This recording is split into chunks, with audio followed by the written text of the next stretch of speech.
Well, well, well. Hello. Can anyone hear me? Welcome, welcome, welcome to another episode of F Yo Feelings Friday. I'm your melanated queen and your hostess, Lil Foxy, aka Seven Wonder, y'all. Thank you very much, very so graciously. We are starting on time today. I was trying to get my lighting together, trying to get my sound. What's good, Black Revolutionary? Okay. I hope you got your technical difficulties worked out over there, King. Nice to see you in the building. Okay. Very glad that you're here. Very glad to be here.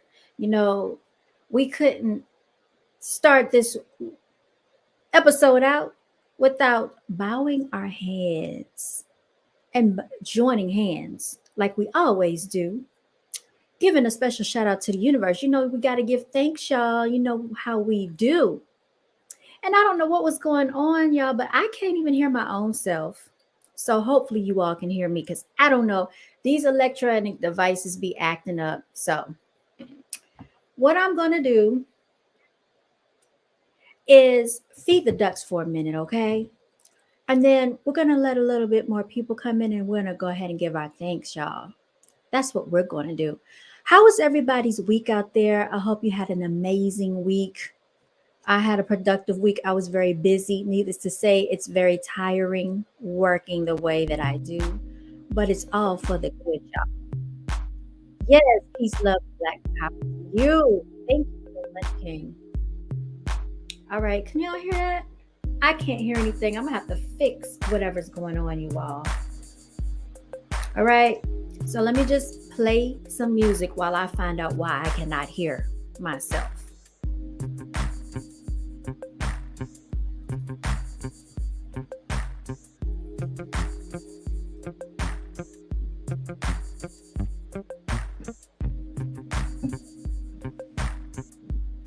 I'll be back in a moment, you all. Thank you so much, ever so graciously.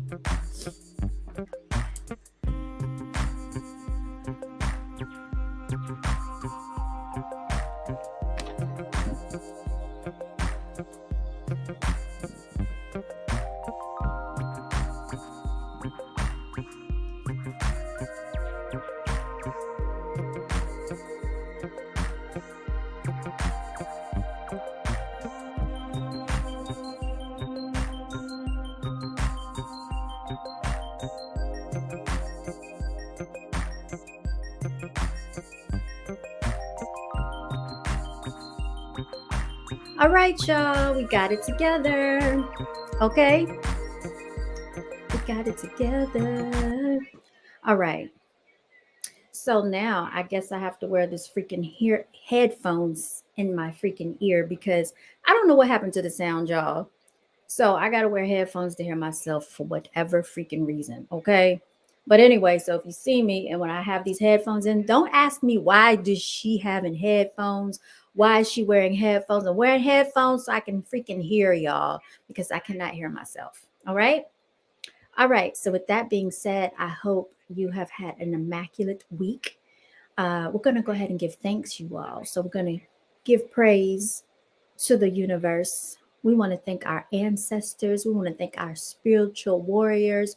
We want to thank our family, our friends, anybody that means us well, okay, in this walk of life and in this journey. We want to also give thanks, much thanks and appreciation to who? Nobody else but ourselves, okay? Because we are the ones that make all of this worth it. We are living our life journey, we're living our life experience, and we want to give thanks to ourselves. I think so many times we are hard on ourselves, and we don't need to be that way. You know what I'm saying? I think we are our own biggest critics, but we also have to be our own biggest fans. You all, please forgive me. I might have to open the window. It is freaking warm in here, and I'm wearing my BGAB Brown Girls Are Beautiful hoodie jogging set. Okay, trying to be cute for y'all, the hot pink one, but I'm hot and it is warm outside. Okay, so I might let the window up, let some fresh air come in here while I talk to you today. We were supposed to have some more people coming in. I don't know where they all went. They are late to the party. They know what time it is. Don't act like y'all don't know what it is. It's F Your Feelings Friday today, you all. Okay? And they know what time we start. Well, anyway, without any further ado, we also want to give a special shout out. I think we're going to have a special guest coming up on the panel. Miss Melanie, the chick, said that she was going to join us today. I don't know where she is. Okay. Let me text her. Okay. Let me make sure she received the link, you all. I swear, I am my own production team. I am my own everything. I'm my stylist. You all, I just do it all. I am multi talented, multifaceted over here. Black Revolutionary, I hope you get it together over the King. I sent you the link if you wanted to come up, and I hope it works for you. My apologies that I didn't get your messages earlier. All right. So, on this day's agenda, what do we have? We're going to talk about this whole Chris Rock, Will Smith debacle.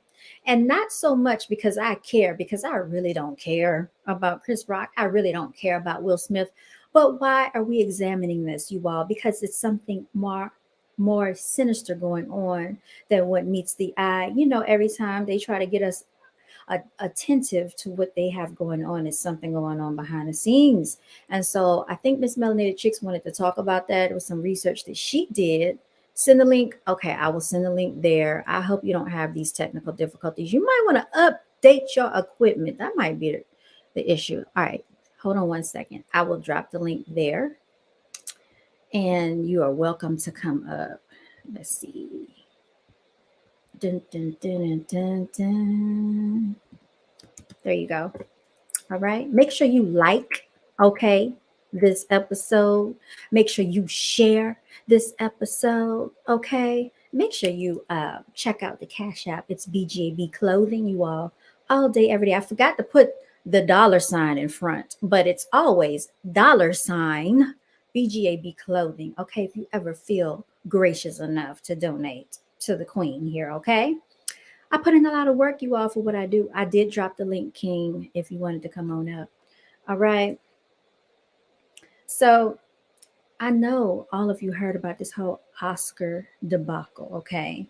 And everyone is talking about it. You all, I try not to give it too much of my attention because I'll be having so much more important things going on in my life.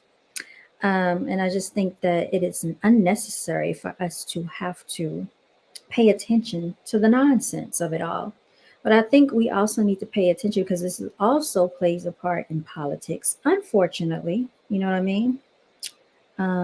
So, excuse me, y'all. I'm just sending links to people that they asked for the link. Okay. That's what's going on right there. All right. Sending out links to people and getting it started. Y'all, I kind of left the panel open today. Why did I do that? Because people said they wanted to come up. So I didn't want to have too many set topics. But since they are not up here, we're just going to get right into it, y'all. I spoke to a customer. I want y'all to hear about this. I spoke to a customer that told me she got a freaking letter from the Illuminati. Okay? Illuminati, what my mind, soul, and my body. What did Emil say? These people do not play, you all. Okay? And if you think I'm making it up, I'm about to prove my point. So I spoke to a woman that specifically told me out of her own mouth that she received information from the Illuminati so that she could join them. And they told her that if she joined them, she would have nothing to worry about. Oh, yes. Oh, yes, you all. Caught me totally off guard. I did not know she was going to say something like that out of her mouth. And so I made her repeat herself because I didn't want anybody to think I was making it up. So I'm going to try to find that conversation, you all, because as you know, if you are a party to the conversation, then you have a right to record. Okay. Check your state laws. You all, this is a 1 hour conversation that we had. I'm going to post the conversation on my podcast. But what I will do is I'm going to start playing this for you so you can all hear exactly what my wondering ears heard. Okay. All right, a little birdie dropped this on me. So let me go ahead and push the play button for all of you. Okay, again, I'm not going to tell you or oh, Suki now. What is my phone doing going off? You all, I just got, hold on. I hold on, I'll be right back. My apologies. My phone is about to ring. It's a client and I have to take care of this. I'll just be right back. I'm gonna play some music, then I'm gonna get into this phone call for you all because I want you to hear this woman talking about the Illuminati.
All right, everyone, I am back. My phone may ring. I just have to forewarn you if it rings, I do have to take this call. This is a business matter. You all know I'm also a licensed realtor. And what I'm going to do right now is I'm going to turn my notifications off so that I don't have any more interruptions. I didn't know that I was going to have someone to try to reach me while I was doing my podcast. So if it does call or if my phone rings, I will have to take it. But in the meantime, let's get into this call because this lady told me that the Illuminati tried to recruit her. Black Revolutionary, I saw that you came up here. You were in the you popped up just now, but your cam and your mic was not working. So I'm going to go ahead and start this conversation for you all. So let's start. I don't even know what it's going to sound like when it starts off, y'all, but I will be posting this again in the description box for my podcast, okay? And I'm not going to play this whole entire thing because this is a whole 1 hour conversation, you all.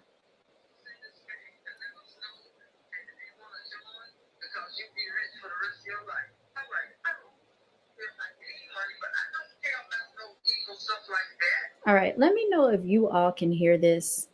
I want to make sure that you can hear it clearly.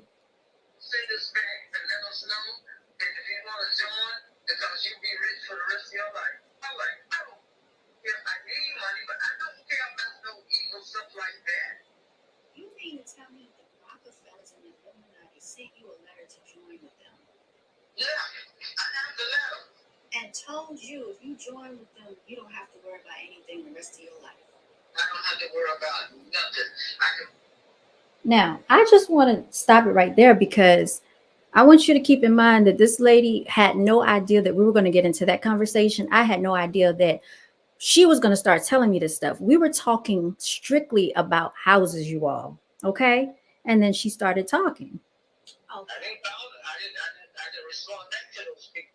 See, and I've always heard about the Masons and the Eastern Stars. I know people that have like relatives in my family that know about it and they're a part of it, but I never was involved in it. But I did hear about it. Like there are certain things they can do with police officers to throw up the sign, and the police will let them go.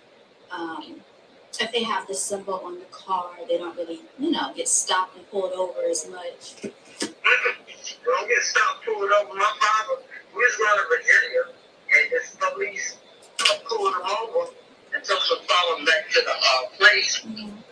And Daddy said he was giving them sign. He was a young cop. He like, you must don't know that I'm an Eastern Star, that I'm a Mason. Because if you see Dr. Fauci, he's one too.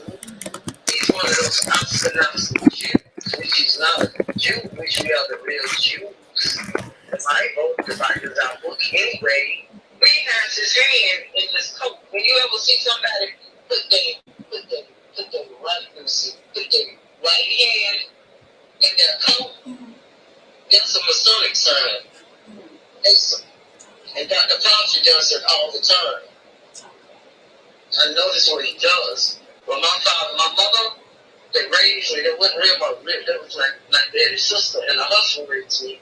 She was an Eastern Star, and I had to go to those. I couldn't go to the meetings, but when they had to turn out in the churches, they don't have them anymore. There was a Prince Hall Day. There was a Masonic, the Masons, and the Eastern Stars. And the Masons were dressed in a black suit, so they had on and the thing to go around the neck. And my mom, she would have her hair on in a white dress. And when after they walked down the aisle, they would turn the tassels back. You know how the school kids do it, right? Yes, they take the tassel and they turn it to the other side. This is what they had us doing in college graduation. What? Yeah. And they turn the tassel the other side. I heard about that too. Yeah. And it was called the Prince Hall Day. You should have seen the turnout. They have staffs, and they hit the floor like 3 times, bam, bam, bam. And they do, turn and stuff like that, turn back around. It was beautiful though, but they don't have it anymore. Yeah, they have secret meetings. They have secret meetings because my mom and I used to go with my father to the meetings, but we had to sit in the car the whole time he was inside that place. You couldn't go in that hall. It's secret. It's very secretive. All right, so we have Miss Melanated Chicks in the building. Miss Melanated Chicks, I can see you. And basically, can't hear you, but we can see you. But I can see you. Nobody else can see you right now. I haven't added you to the stream, but right now we are talking about the Illuminati that sent this lady a letter. And she's basically telling me what the letter said. She was telling me about the Masons. She was telling me about her father. She was talking, she went in, you all. She really went in. So, Miss Melanated Chicks, if you could type in the chat so we can communicate, because I cannot hear you, Miss Lady Love. You look really nice. And they said he was giving them sign. He was a young cop. He like, you must don't know that I'm an Eastern Star and I'm a Mason. Because if you see Dr. Fauci, he's one too. He's one of those Oscar-nominated Jews, which is not a Jew, which we are the real Jews. The Bible is our book anyway. He has his hand in his coat. When you ever see somebody put their right hand in their coat, that's a Masonic sign. And Dr. Fauci does it all the time. I notice what he does. Well, my father, my mother, they raised me. They wasn't real mother. They was my daddy's sister, and the husband raised me. She was an Eastern Star, and I had to go to those. Couldn't go to the meetings, but when they had to turn out in the churches, they don't have them anymore. There was a Prince Hall Day. There was a Masonic, the Masons, and the Eastern Stars. And the Masons be dressed in a black suit, so they had on and the thing to go around the neck. And my mom, she would have her hair on in a white dress. And after they walked down the aisle, they would turn the tassels to the side. You know how the school kids do when we graduate, right? Yes, they take the tassel and they turn it to the other side. This is what they had us doing. Okay, I think we already heard that. Might in your head. That means you didn't have it. Might mean that you cannot save your babies that you had. You cannot save your children from the white man. He was taking them, selling, raping, and doing everything they want. You can't do nothing. He put a curse on us over here. That's why people tell me, oh, we can protest, we can do this, we can stop it. You cannot stop it. He put a curse on us. I look at people when they protest against stuff. I like, they just wasting their time. Right. They need to read the Bible. Deuteronomy It's telling. People don't understand. Oh, man. Yeah, Hebrew Israelites know that. They are real Hebrew Israelites. It's called IUIC. They in Charlotte. It's 144,000 of them black men. They go all over the world and they marches. And I've heard about that 144. Yeah, they the real one. 144, that's all gonna be saved. Everybody not gonna be saved. Only his elect. And then when that bomb come, he taking the people that keep his Sabbath and keep his the commandments and his Sabbath and it's like Passover when they come. So I gotta get all that stuff out my house. Stuff the Bible tells you it's gonna be Passover. He said, do not celebrate pagan holidays. I hate pagan holidays, which is Christmas. We should just stuff the white man made up. It's not what we supposed to celebrate. We supposed to celebrate his days that he made. And he tells you in Jeremiah 10 that you go in the woods and you get a tree, which is the Christmas tree, and you bring it in your house. And it does not move. When you put silver and gold on it, you decorate it. He said you are abomination to me. Yes. Abomination, huh? Yeah. Abomination to him. Celebrate them holidays that the white man make. And then in December, they said, oh, Yahusha was born there. No, he wasn't. He wasn't born in December. He was born in September. If you count back, he was born in September. And he telling you, don't be celebrating Christmas. Because when you celebrate Christmas, see, our people are lost like a mouse. When you celebrate Christmas, you celebrate the Nimrod. His mama said, when we put up a tree, you put presents around, he'll come back. That's what you are celebrating. See, they got hidden agendas behind all of these holidays that people are celebrating. And then St. Patrick's Day come up. Now we're looking at the black people on the news just celebrating that because they don't know. And then the history of St. Patrick's Day, it killed 3,000 tribal people. Was called the leprechauns. They were called the leprechauns because they called them leprechauns because when they went over there and found them, they had healing herbs. They could heal stuff with medicine and healing herbs. And they took that knowledge and killed them. Yes, I don't celebrate now holiday. I don't celebrate them holidays, Halloweens and all that stuff because I don't read what they represent. I don't mess with it. And I told my kids, I got grown kids, everyone grown, I got grandkids. I said, no, you better not put no music in your house. You better not put no music in your kids' song. You got to give it to them before the white man says Christmas. I said, you can't do that. You got to give them the stuff before time. Do not put a tree in your house. So most of them has not put a tree in their house. My sister, she don't put trees on her house. They don't say, so don't celebrate that stuff. We don't celebrate Thanksgiving because I read up on Thanksgiving.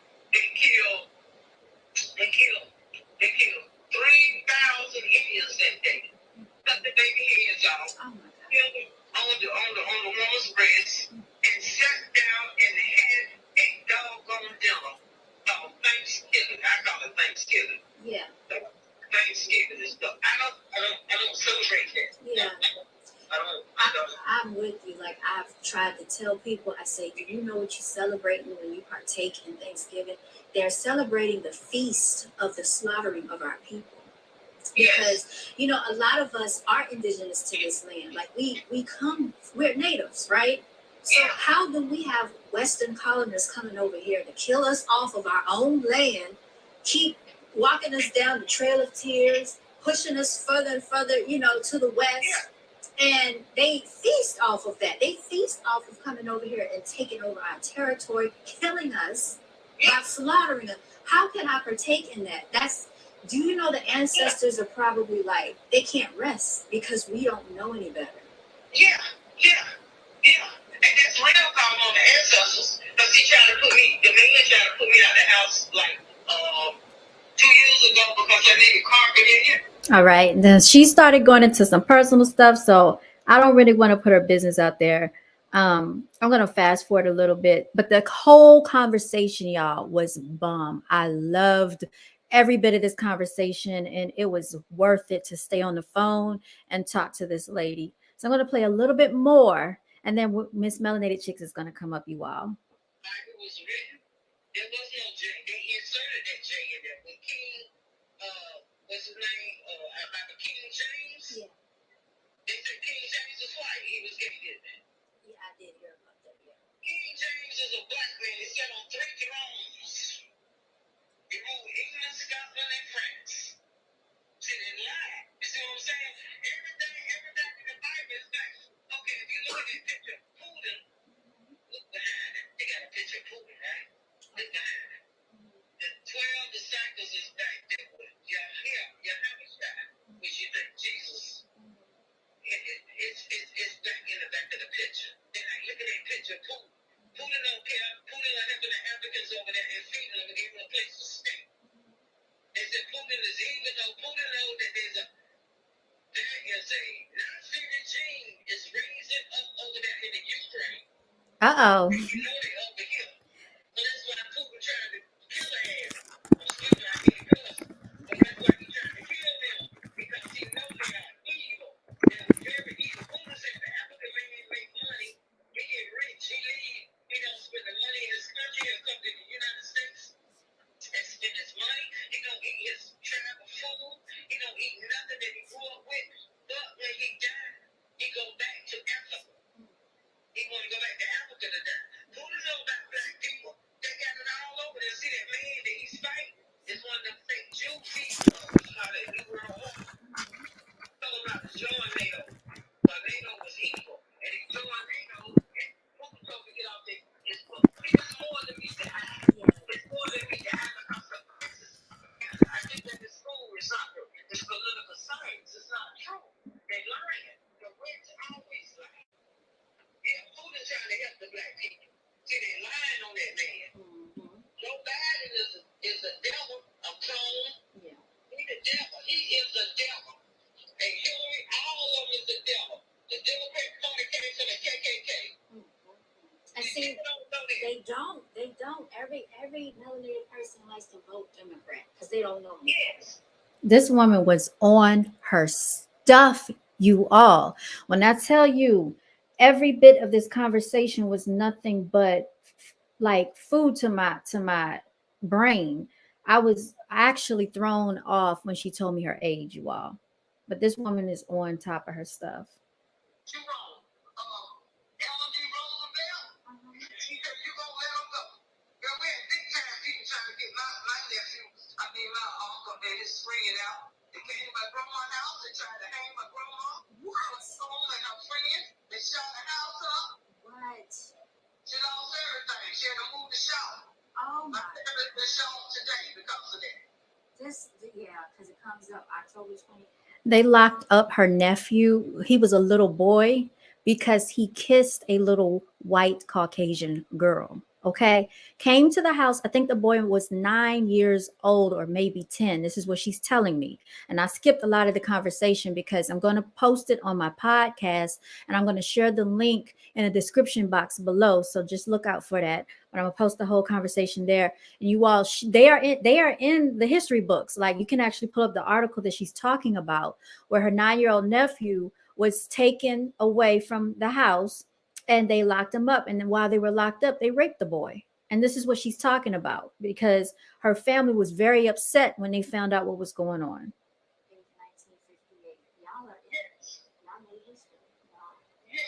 So I actually Googled her story. You got some powerful energy walking amongst you. Yes. They did that to my people, and they have not got restoration, nothing. Apology for nothing. But these crackers did down here. It was during the time of Robert Williams, too. Mm-hmm. I know Robert Williams. His nieces and stuff is my best friends. Yes. Robert Williams got away with him when he got me and they couldn't touch him. Yeah, my uncle. My uncle ain't been right since. My uncle head ain't right. So she explained who Robert Williams was. He's a melanated man that went and dove into a pool. It was supposed to be like whites only. And when he dove into the pool, they shut the pool down. So that's what she was explaining right there. So you all can check some of this stuff out. Like I said, I'm going to post this to my podcast, you all. All right, and I'm going to skip a little bit more. You went to visit him too. You went back to visit him. They tell me he can't get him. Yes, he can. If you read the Bible. I'm going to skip that.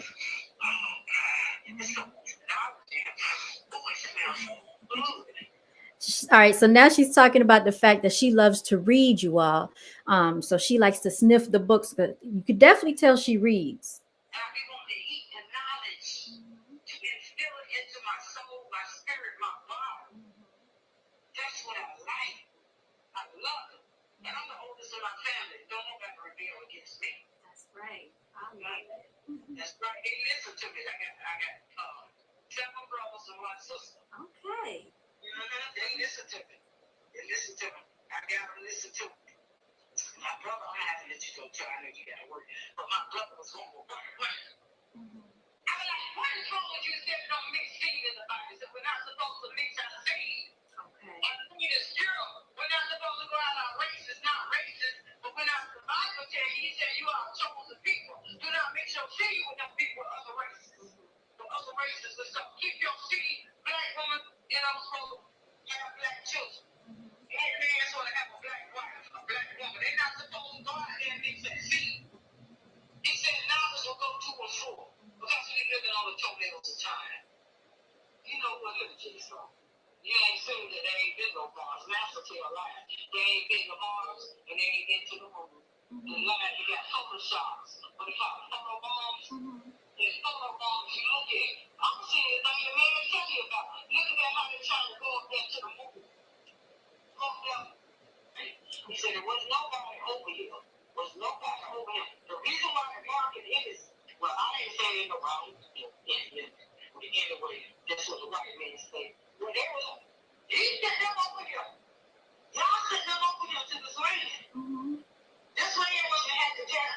He sent the Indians over here, which is a tribe of Gad.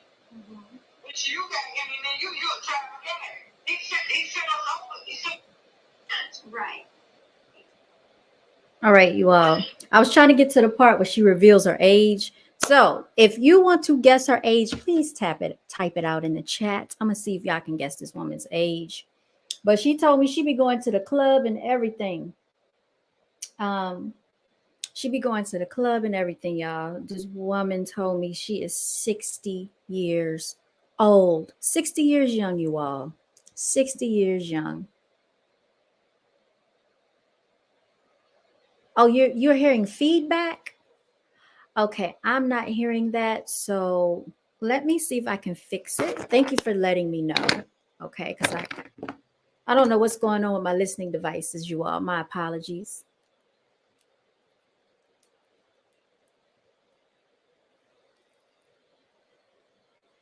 All right, I'm gonna say something. Let me see if y'all can hear any feedback. Can you hear me? Can anybody hear me?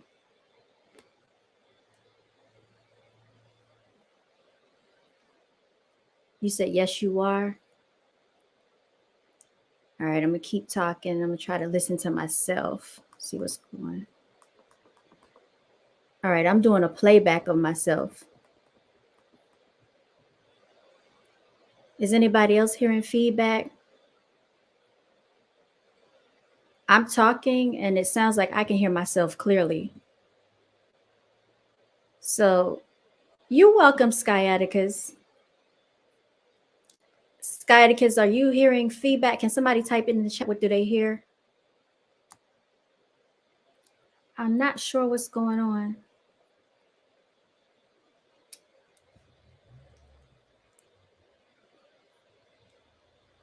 I don't hear it.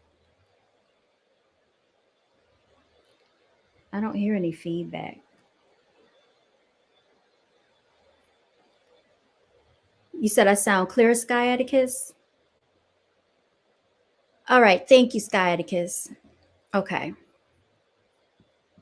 Miss Melanated Chicks, what are you doing over there? I can't hear you. You're gonna have to type in the chat, love. You gotta type in the chat. We can't hear you. All right, I'm about to bring up Miss Melanated Chicks, you all. All right, so we're gonna segue here because we're gonna get into this whole Chris Rock debacle, you all, and then I'm gonna bring up Mr. Black Revolutionary himself. All right, I'm gonna bring you in. I'm gonna bring you in, Miss Melanated Chicks. Um, So you all remember what happened. I don't want to get a freaking copyright strike for playing it because Entertainment Tonight, all them little stupid people, they be acting real dumb when you play their little stupid videos. But I don't see why it would be an issue. It's only like what 2 seconds long of what we're going to watch. Yet and still, they like to act dumb with my freaking YouTube channel for whatever reason. I don't even know. The LAPD made it clear we will. They be watching me real heavy. They be watching. They be coming in my chat and looking at what I'm doing. I'm trying to see if I can find a video that I can play for you all just to show exactly what took place. But I'm pretty sure you all have seen it by now. So anyway, let's get into it. I'm gonna bring Miss Melanated Chicks up, and I'll try to find a video to show y'all. All right, Miss Melanated Chicks, you are here. Okay. Hi. You look nice. I'm about to come on camera. Okay. You all. Okay. This is what I'm looking like. Y'all excuse me. Hey. Okay. Take off my little scarf. It really How got are you doing? it really got hot in Texas today. So Man, it is freaking hot here. I was supposed to let my window up, you all, so I could get some fresh air. yeah. 'Cause it Okay. has been hot like all day. Woo, man, what you talking about? Mhm. Are y'all feeling it? Are y'all feeling it? Y'all feeling it? Look, I gotta keep these stupid headphones in because something is going awry with my sound, you all. I don't know. It wanted to act dumb right before I came on. You know how that goes. I did a Mhm. test run like hours prior, and then all of a sudden, devices like to act up. But anyway, that's Mhm. neither here nor there. We're gonna keep the parties. Hold on, somebody. Oh, that was you texting me. We're gonna keep the party rolling, okay? So, did everybody see? Okay, sorry, I'm getting text messages, y'all. It's the nature of being a realtor. So, did everybody see what I'm talking about? The freaking slap across the face, the whole. Did everybody see that? Oh, really? Really? This is what y'all want to do? 5 minutes. I told these people to stop. Okay. My phone might ring, y'all, and I can't miss no money right now. So I might have to answer my phone. I do apologize, y'all. Oh my God. All right. Somebody type something in the private chat. Maybe it's for me, but something feedback a lot. Let me go out and come back on. Okay. Yeah, Mr. Black Revolutionary, that's probably on your side because I don't hear the feedback. Okay. Peace and love to you too. Look. She all divified over there, y'all. No, I'm actually in evening attire. In evening attire. I'm messing with you. Woo, I'm about to take this thing off, y'all. I am freaking. I'm about to let my window up. Okay. So Yeah. anyway, yeah, I wanted to bring up the video, Miss Melanated Chicks. But while I do that, please feel Okay. free to take the floor. Okay. Because what are Okay. your thoughts about this whole thing? Okay. So actually, when I first saw, I didn't even really watch the Oscars because it doesn't interest me at all every year when they have the Oscars. So I really wasn't even, a lot of people don't even watch the Oscars, Mm-hmm. to be truthful. And I heard about it the next day when I opened up my phone. They were like, "Oh, Will slap Chris Rock at the Oscars." So I'm thinking it's a joke. And when I go on to Facebook and to Instagram, I see all these videos and what happened. And I was like, I think that it was more to it than what they actually wanted us to believe what's really going on at this point, because we have never known Will Smith to act out like this. So It was very odd and unusual. And but as human beings, we're all human. So I think that once I saw it the first time, I said, oh, okay, he had a breakdown. He snapped. It was something that he was going through, and he just was fed up. He had enough. Enough was enough. So that was my first thought when I first saw, the tape. So since then, I've seen like 6 and 7 different versions of people. They have gotten a hold to different angles of the slap, different, angles from the back of, Will and Jada that's sitting in the audience. I mean, just all these different angles. So a lot of people haven't gotten a chance to see all these different angles.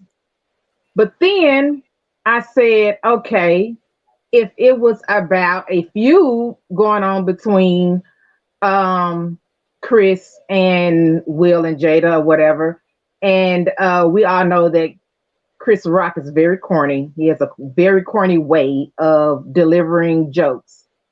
And a certain audience really supports Chris. He's not one of those flamboyant comedians like, like the Cat Williams or the Michael Basin or not Michael Basin, but what's his name? Mike Epps. So basically, you don't care for his style of Well, a lot of people do care for his style, but it's a certain style. He grabs a certain audience, for his style of comedy. And so I'm saying all that to say is that if it was some type of feud going on between them, I said, okay, well, it's the feud.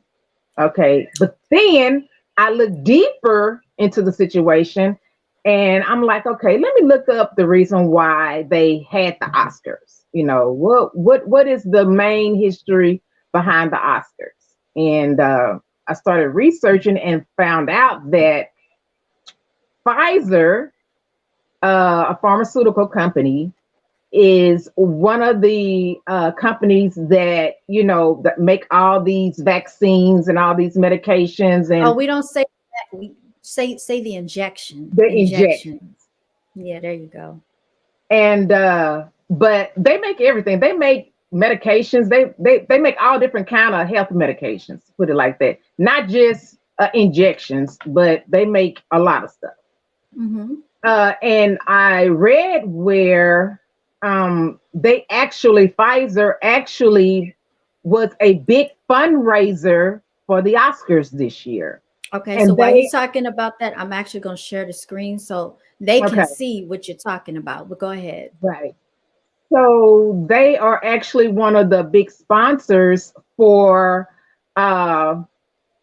the Oscars this year, and they have put millions of dollars off into a 3-part drug series for especially for African American women, because they know that we are most fragile about our hair.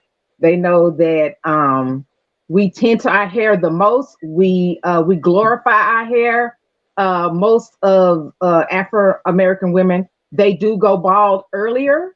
And so I think that it was pretty much based around this push for this alopecia. So once they find out that Jada, quote unquote, has this alopecia situation going on because she's a celebrity, she's high in rank, they are up there, then they're going to set out this ploy to make a disturbance, make a ruckus, and they end up getting paid from Pfizer, which you can't even count the millions of dollars that these pharmaceutical companies have. Yes, and now I'm going to add on to that in just a moment. I'm going to read this to the people so they can understand what you're saying. Okay. It says, Oscar-winning actor Will Smith slapping comedian Chris Rock made the biggest headlines out of the Oscars Sunday night, but the sponsorship from Pfizer and the CVID shot partner BioNTech was for the pharma marketing world a bigger moment. The injection making pair, which teamed up 2 years ago and produced the world's biggest selling product last year in Comirnaty, their CVID injection joined forces again to sponsor the biggest night in Hollywood. Pfizer is proud to support the Oscars, and we are heartened to see the film industry gather in person and alongside fans to celebrate the talent and artistry produced during the past year. A Pfizer spokeswoman told Fierce Pharma Marketing. I find it highly interesting, to say the Mm-hmm. least, that Pfizer is funding, okay, this Hollywood sponsored event. And then you have this whole showmanship of Will smacking Chris Yes. Rock across the face because he made a comment about Jada Pinkett. It was alleged that Jada Pinkett deals with alopecia. Her hair is she's always had thin hair, Yeah, she's always had always. thin hair. She's Mhm. always worn, basically she's always worn, the short haircuts, the Mhm. every once in a while you'll catch her with a long extension hairdo. Very seldom you have seen her with long hair. So basically, when I first saw a video of her showing like the top portion of her head, and it was like just very slick, just very slick, not even a hair follicle. Um, and actually when I saw it, I was like, okay, that looks like from wigs, like when you wear a wig for so long and Mhm. you keep uh removing the wig off with um the wig remover. So It's so could sometimes you it'll leave a, I'm sorry. could you elaborate a little bit on how this ties into the whole Pfizer situation? Because I know you said you saw an article, and I'm going to pull that up Mhm, too, where mhm. that ties to, as you said, African American women that are dealing with alopecia, how Mhm. Pfizer has come into play for this whole narrative and agenda. Okay, so did you pull the article up? No, I'm going to pull it up now, but if you Okay, want to expound upon it, I will pull it up and I'll read it in just a moment. okay. Yeah, so but like I was saying, how it's tying into that is that um and I don't want to say that injections, just Hmm. like with the injections, they geared more toward the Afro American people. That it was once said that we were one of the first who were supposed to get the injections. They were geared toward, and I don't know why. I mean, I guess, yeah. I mean, it just doesn't make a lot of sense. But I do. I kind of have figured it out that since I found out that they have sponsored the Oscars this year, and then with the stage issue about him slapping Chris, and Chris not pressing charges, and now they're saying that Will it has resigned from the Oscars board. On I think it's April the 18th. It's when they're supposed to make their final decision on the consequences that they're going to take with that. But more than likely, it's not going to be much. It's not going to be like, oh, I'm going to take his Oscar away, or I'm going to do. It's more than likely it's going to be something of some type of abandon. He's going to be banned from the awards, maybe like for 5 or 6 years or something like that. But he's already resigned, and at this point in their lives, I mean, who really cares? who really cares about the Oscars? The main thing is that we have to look at it deeper and the reason why it actually happened the way that it happened. Because you got to understand these Hollywood people, they are very slick. Strategic. They're very, yes, strategic. They behind the scenes, you don't know how they're going to go about, doing all this stuff. So um it's all a distraction, and I think Right. that the distraction was for Will to slap Chris and make this big ordeal, and then under the table. And I'm sure, I mean, I hate to say it, and I know people are going to think that this is kind of crazy, but I'm sure that Will is going to get paid tremendously. They are going And to get paid for this. and to add on to that, I pulled this article. It says Research Connect. You all can pull this up for yourself to further expound upon the point that she was making. Pfizer requests for proposals in the areas of alopecia areata, atopic dermatitis, and vitiligo. You all, Yes. vitiligo normally affects melanated people People. Yes. because there's a Hmm. lack of melanin in certain parts of the skin. Yes. Alopecia normally affects melanated women because of the fact, like she was stating, they wear wigs, lace fronts, glue, hair glue. All those things are not good for your scalp. Okay. Hmm. And I think that Jada has just a genetic formation of her alopecia. I don't think it came Hmm. from her wearing hair wigs. No. Anyway, but I just find it very awkward and strange that Pfizer funds the Oscars, but Pfizer also is requesting for proposals in the areas of alopecia. So here's the article right here. $175,000 to support preclinical and outcomes research to increase medical knowledge of alopecia. What's Hmm. good, 8 with the 24? What's good, Kevin?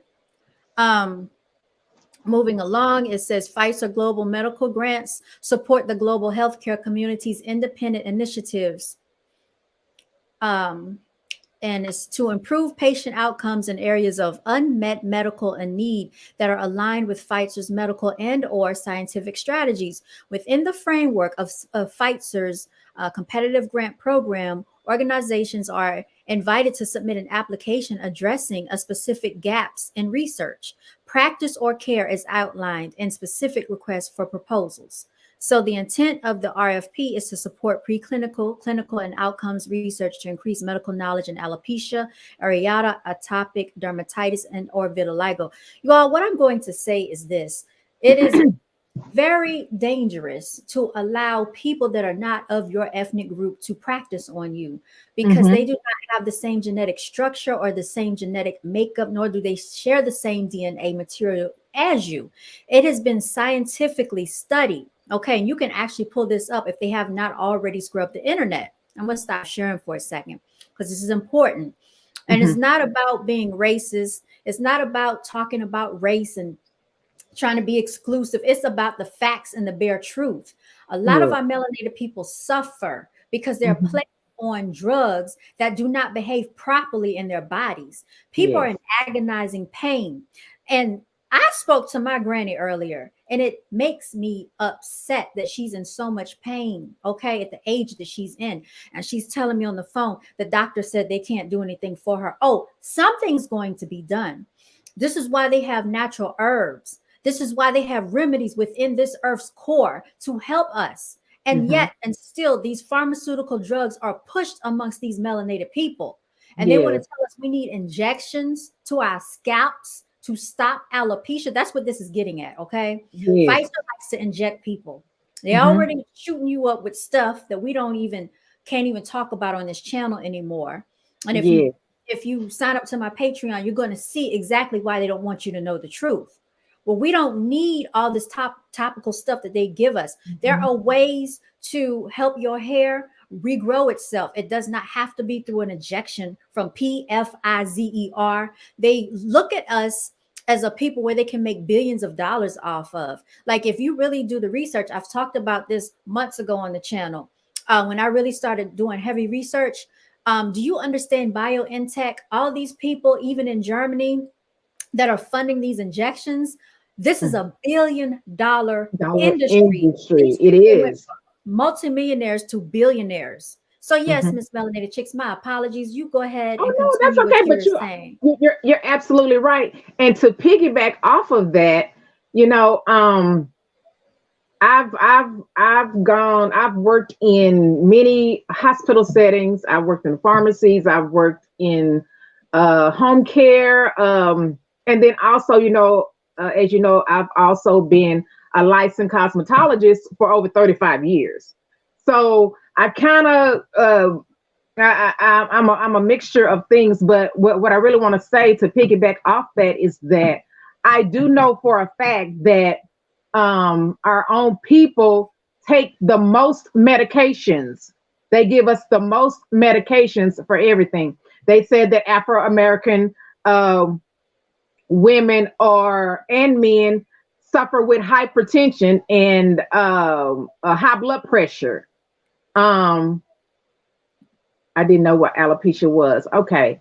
Um, they tend to say that we develop diabetes uh, more than any other race. They tend to say that we have low blood flow, which they call it the peripheral nerve of blood flow from your head, from your brain down to your feet. So it's a lot of things that they say that Afro American people they are going to be on the most medication because they're said that we're just all messed up, but that's not true. And I was talking to a relative of mine, and she have nerve pain, and I was in a health food store, and I ran into this Hispanic lady, and she said, "Well, I went to the doctor, and he told me that I had neuropathy, and he told me to come here and get this certain like powder, mix it up, and put it in some water, mix it up, and then drink it every day." But if it would have been an Afro American woman, they would have gave her 2 to 3 prescriptions just for that diagnosis. And one of the prescriptions for neuropathy and nerve pain is gabapentin. A lot of people take that. A lot of Black people take gabapentin. And maybe because I'm sorry, I'm reading the. No, keep talking. I'm just flashing what they're saying on the screen. Okay. So a lot of people, a lot of Black people, they do take that gabapentin for nerve pain and for neuropathy. And actually, if you look up the side effects and you look up the after effects, it will tell you it causes you to be delusional. It causes you to be dizzy. It causes you to have fog brain. It causes you to be psychotic. It causes nightmares. All this stuff. And it's just one medicine on top of the other medicine on top of the other medicine. So when a person start having all this other side effects from just one medication, here goes another medicine. So you got to try to find some to control the psychotic. You got to try to find some to stop the fog brain. You got to try to find some to stop psychosis. It's just one thing after the next. And I find that a lot of our own people can't even function because they are on so much medication. Absolutely. And so let me add on to that. I want to just go through the comments here, you all. Shout out to Kevin. Kevin, we don't basically our main focus is not about celebrities. This is not a celebrity channel over here. If you've never seen my videos, I speak about that a lot. But we use these topics as a learning, okay, perspective, Mhm. to delve deeper into what's going on and the agenda behind the scenes. So shout out to you for that. 8 with the 24. Shout out to you for coming on. And look, you missed a real powerful conversation that I played. You missed the very beginning, the first 30 minutes. You got to go back and listen to it. And I'm going to be posting that conversation on the podcast. So make sure you check that out. But Miss Melanated Chicks here was just basically elaborating because she actually has been in I'm sorry, healthcare as well as It doesn't matter. hair care for many years. And so she was elaborating on alopecia because that's something that Jada claims that she has. I think she does have it because she has very thin hair, but a lot of melanated women do deal with alopecia because of the fact that they put wigs on, they put glue in their hair, they're Mhm. constantly using pulling mechanisms when they have braids. All of that is stress on the scalp. It will make your scalp sensitive where it can't hold on to the hair and you will lose your hair. You develop hair loss. So Pfizer has developed some type of injection to give to people to stop the alopecia. Well, we're saying you don't really need to take these injections because there are other workarounds for doing a whole lot of things that, they try to push on us. All right. So that's all we're saying. You said that girl is really fit. What girl? I don't know what girl Mhm. you're talking about. All right, I got you. It's been a long day. Yes, that's what's up. And 8 with the 24 says celebrities are the gatekeepers of the higher ups. They use them to get the masses. They always do that.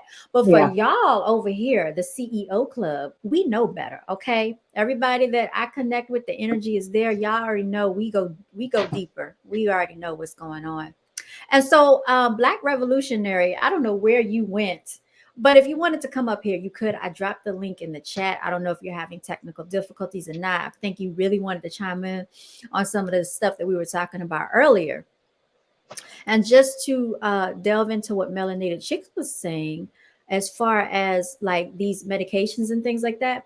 So there's a scientific study, and I actually saw this some years ago, back in like 2017, where this Caucasian scientist was basically saying that they use melanated people to experiment on in the healthcare facilities. It's no secret.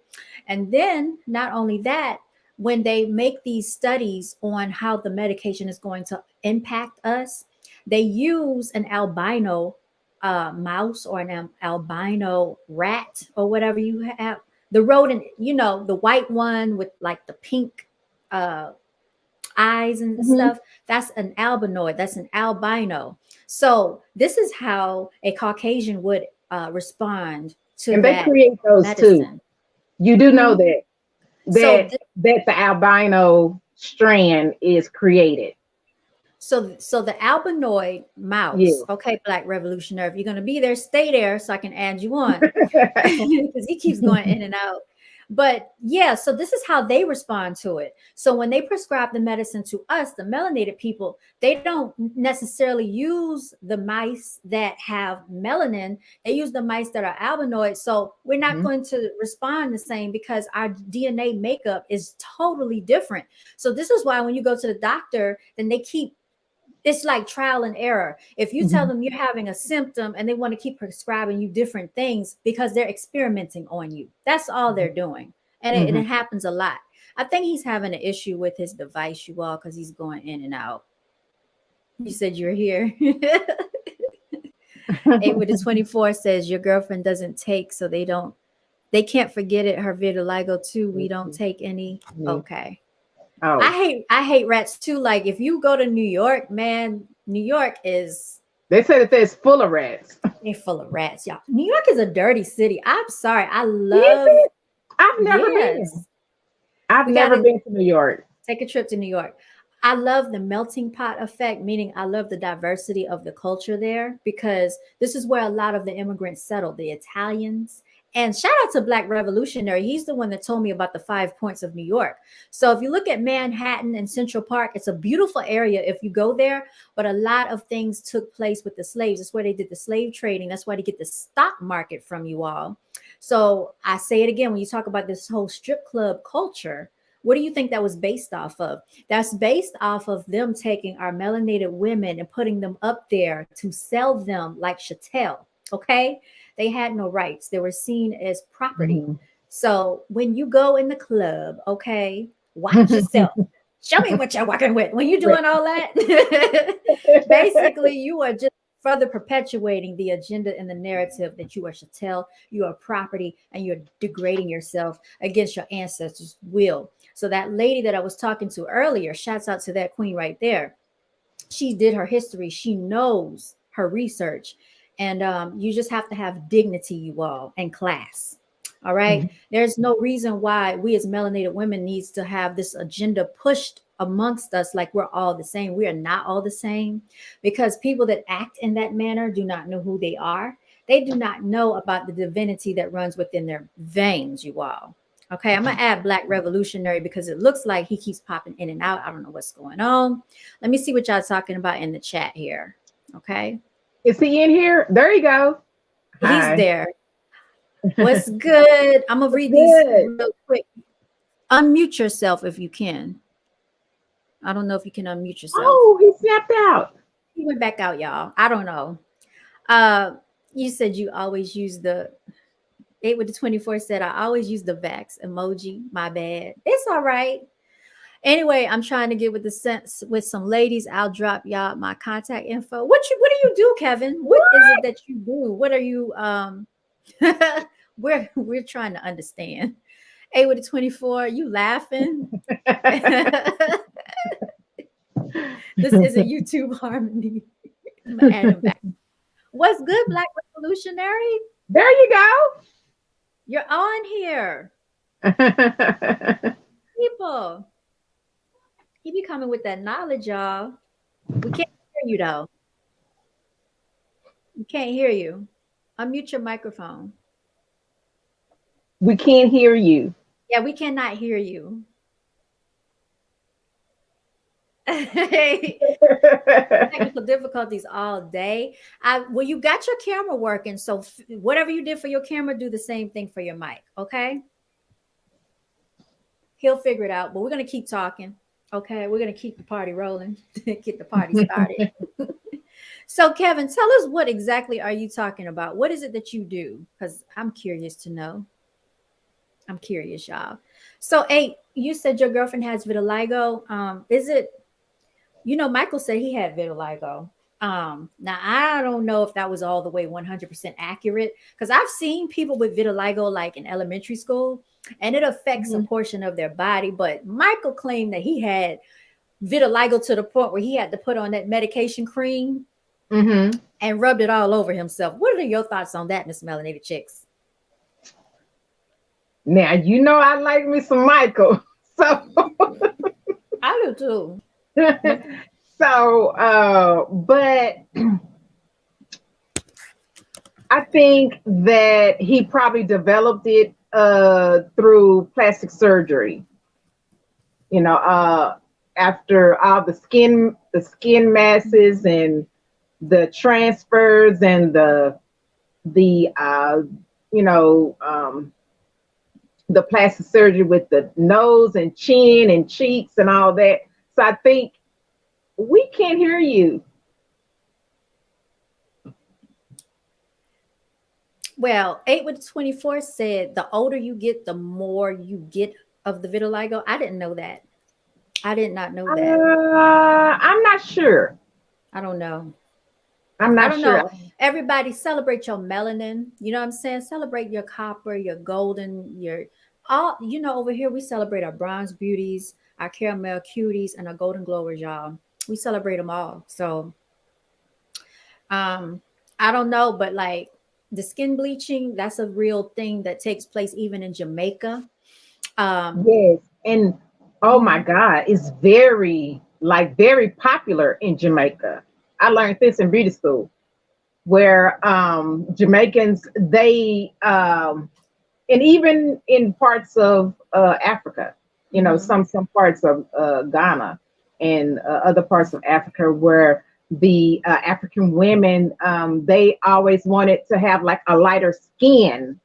So what they would do is they would take tub baths of bleach, and they would just take different like herbs and powders to bleach, you know, their skin, their faces. And even if you go to dermatologists right today, if I walked in a dermatology clinic, I think it was maybe about 7 or 8 years ago, and it was all African native in the waiting room, and they wanted the famous bleach cream, and it's just, and I don't know why it was like that, but Yes, they have a theme to bleach their skin for some reason. Even if you Yes. go into like the African braiding shops right today, Hmm. you know, some of those Africans in there, you can tell that they're using something on their face to make Hmm. them lighter, and that's what Mm. they want. They hate the darker skin for some reason. Oh my goodness. 8 with the 24, you just sent me a photo. I just think that, we know what it is. It's the fact that oh wow. So okay. I mean, vitiligo definitely does exist because these photos that he's sending me, like it's all over their bodies. I've never seen someone that had it all over their bodies like that before. Um, Hmm. I don't know if Michael Jackson had it all over like that. I think Michael Jackson said, "I'm just gonna go with the lighter color and change all my color to that color instead of just saying, let me just embrace, my brown tone." But I Hmm. think that when people get into Hollywood, when people start dealing with this industry, which is we all know that's fake, they get peer pressured into feeling like they have to have more European looking features. They got to be brighter. Their hair Hmm. has to be straighter. Their nose has to be more pointed. Every feature about them no longer looks native to who they are. Right, You know what I'm saying? right. So that's what happens. And it's unfortunate. And so brown girls are beautiful. What we stand about over here is just embracing yourself, the beauty in you. What I do like is that there are certain people that like to age gracefully around here. Okay. There's power in that, you all, because you look natural. A lot of these quote unquote celebrities, I don't believe in celebrities because I believe that's celebrating an entity. And I believe in celebrating myself. My quote, my hashtag, you all, is hashtag celebrate yourself. But for those of you who believe in these idols, okay, these celebrities, um, they're under a lot of pressure. They have to be perceived a certain way by the majority of the population. They have a lot of people behind the scenes telling them what's going to sell, what's going to be accepted. Um, all types of things are subconsciously implanted into their ears. It takes a very strong person to stand up for what they believe in. And a lot of these people crumble, and we've seen it. Some of the beautiful melanated people that we've seen, individuals, have taken to plastic surgery, has taken to Botox injections. And I mean, I'm starting to hear that women and females, even in their 20s and 30s, are talking about going under the knife. Y'all, what is the need in that? You still got your youth. Why do you want to go under the knife? Work out, eat right, take care of yourself, be stress free, and you're going to look youthful and abundant. You know what I'm saying? What did the creator say? Be youthful, okay, and multiply. Or did I make that up? But anyway, I know the creator said be fruitful and multiply. I said be youthful, y'all. What's good? He went back out again, y'all. He went back out. Um, You said I'm aging gracefully. I'm trying. Miss Melanated Chicks is aging gracefully as well. Look at her. Michael was also under MK Ultra according to his drawings. I didn't know he drew. I did not know that. He But was what? it said that he was under MK Ultra. Now I do think Hmm. that Michael was a very talented individual and he was extremely intelligent, but I think he had some handlers as well. Um, and I wanted to talk about this too because I thought this was interesting. They said that Tracy Braxton had her funeral, you all. But don't you know that the Braxton sisters did not show up? Did you hear about that? Yeah, I heard about that. Yeah. Be useful I because heard some about people are that. useful. Yeah. I think it's so sad that, even in a time of death, many melanated families go through this where the family is feuding even though you are no longer here on this earthly realm. And, I think that it would have given anyone that has transitioned over more peace, more pleasure, knowing that people came together in love instead of out of frustration and negativity, you all. So I just wanted to say that we want to think about that, while we're still here in these physical bodies and we still have breath in our bodies. Think about the time when you may transition and what legacy you want to leave behind and Mhm. what type of example you want to set for those that you leave behind as well. I wonder why they didn't show up. what was I wonder what was They that didn't all get along about? with the husband, allegedly. They didn't agree with how he handled the funeral. They said that she did not want a funeral, that she wanted to be cremated, but he still had a funeral, and then she was later cremated. And he said that he knows the type of connection he had with his wife, and so he did as what she would want. And he celebrated her at the end, and they had a dance session, and he came on Instagram Live and he said some words and spoke about her, and that was that. And so the Braxtons are going to have their own separate ceremony. They may have already had it, but I also think that people need to be more mindful. Excuse me, I got something in my mouth. Um, People need to be more mindful, you all, when people transition. I think it's very uncouth. I think it is very Okay, disrespectful. okay, okay, Okay, we can hear you. Just a okay. second, King. I think it's very disrespectful for people to come on and talk about people passing away before they even pass away. Or as soon as they pass away, you're making a video about them. Do you not understand that people have families that have to watch this? People have children, grandchildren, significant others. What if someone in your family passes away and before their bodies can even transition over fully into the next realm, you are on there making a video about somebody's family member? You got to watch this. It's so disrespectful. And I don't know why it seems that the melanated community of all people, they like to do everything for shock freaking value. They've got to be the quickest one to the punch to report on something that has nothing to do with them. How Hmm. is it that this is impacting their lives personally? It's not. If you want to talk about your dead relatives and family members, so be it. But when you come on talking about other people, their death, first of all, she didn't die. She transitioned. It's a difference. You will never die because your energy is infinite, you dumb asses. It's just stupid. I'm sorry. But here you are, Mr. Black Revolutionary. Now, glad to have you here, King. How are you today? Can you hear us? Okay. So if you can hear us, go ahead. You have the floor, Mr. Black Revolutionary. I think his mic went out again. Did your mic go out again? You said they made a video about Kobe and Gigi Maybe every anniversary. it's Can you birthdays, guys hear me? special, it's the special days. I'm sorry. I hate to say this, but I didn't know Kobe Bryant. So this whole thing about Kobe Bryant every year, like, what do you think Kobe Bryant would be sitting there talking about what if I died? I don't think so.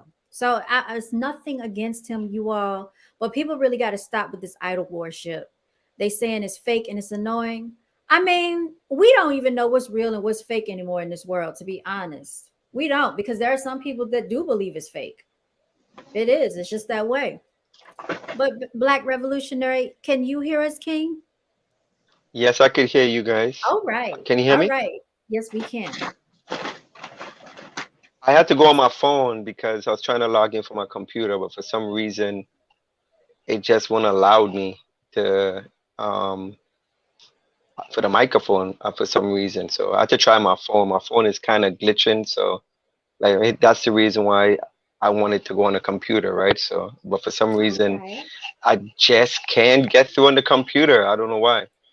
Well, nice to have you on. So, yeah, yeah, nice to see you, Queen. All right, King. Hey, Take what's it going on? away. What's going Nothing. on? What's going on? What's up? We've been trying to get Talk you to on me. for the last half an hour. What you let me know. Yeah, yeah.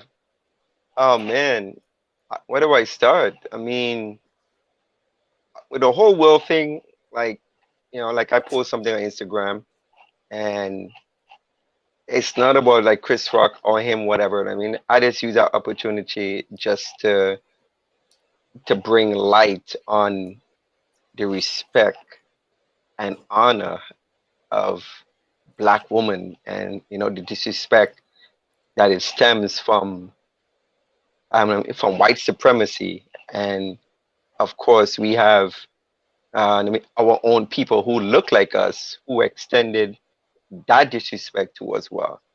So yeah, so because it's I don't know, like you said from before, and I mean, I don't really give a damn about what the people do in Hollywood or whatever, because we know they don't have our agenda at hand. I mean, when the last time you see Will Smith, Jada, or Chris Rock or the Academy you know, did anything for black folks. So that's my main focus, like, you know what I'm saying? So so we just had to reach people where they're at. And so I was just using that as like, yeah, you got to stand up as a man. But there's enough men who stand up for their for their black woman, right? But we don't get to see it, right? We don't get to hear that part because the media doesn't play that narrative when coming to our people, right?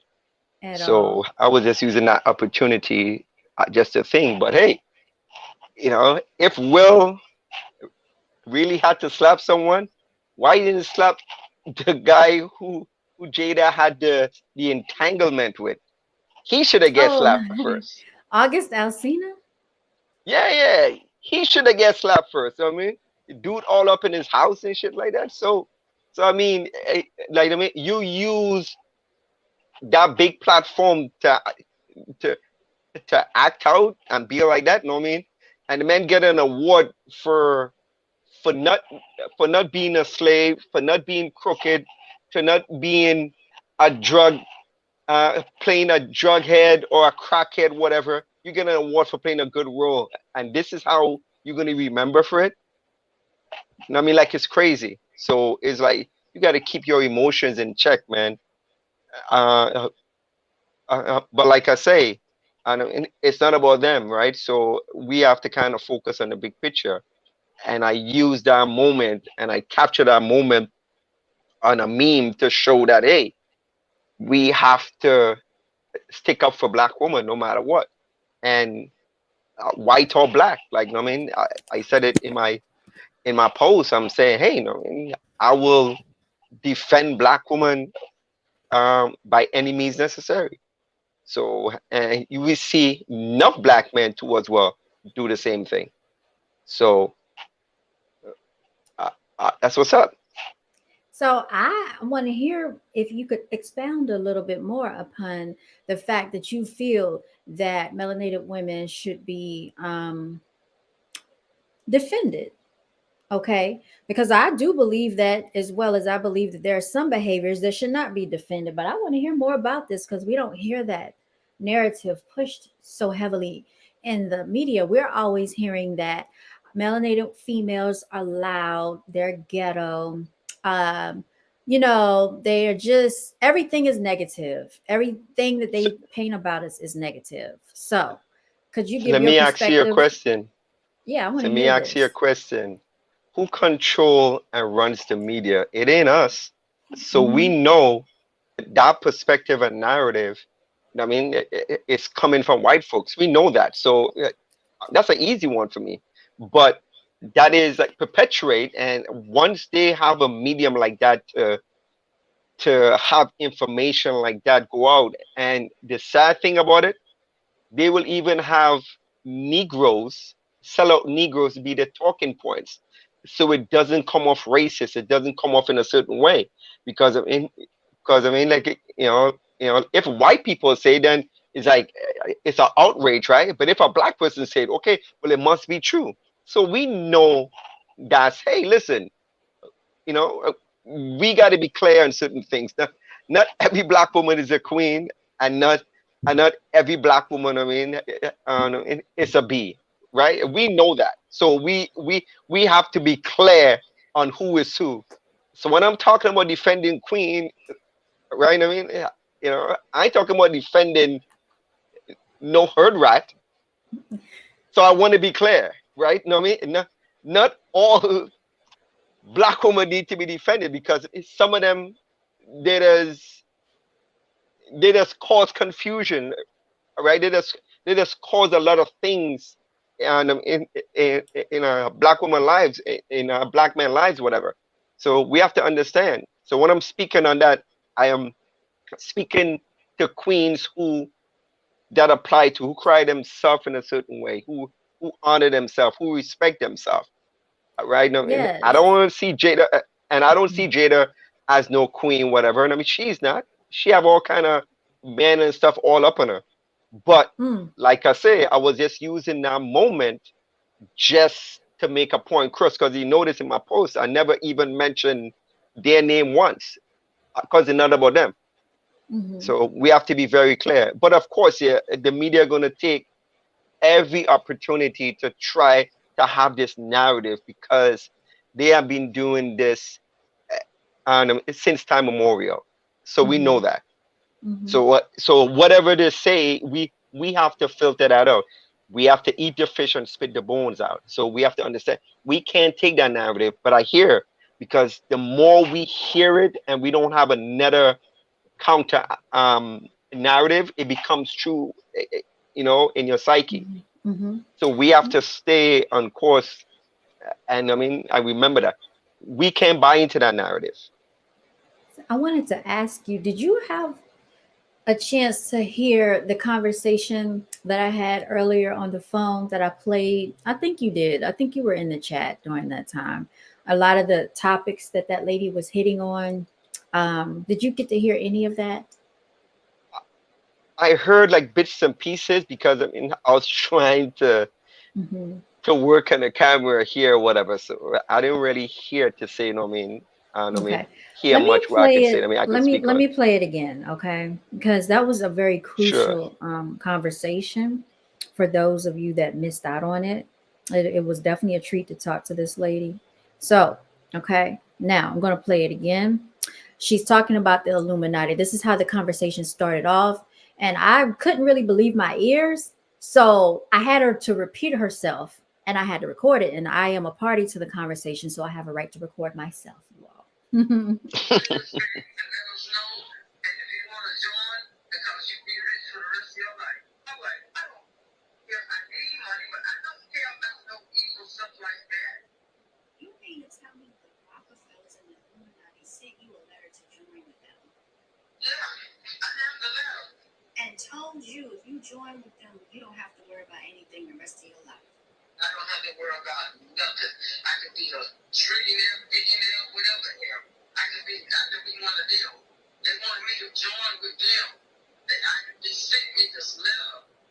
Yes, I have the letter today. I checked it, but I didn't respond back to them. I am in shock. Yeah, they wanted me to join the Illuminati, the secret society. It said secret society. And they said, don't tell anybody about this letter. We mean it, don't tell nobody about this letter.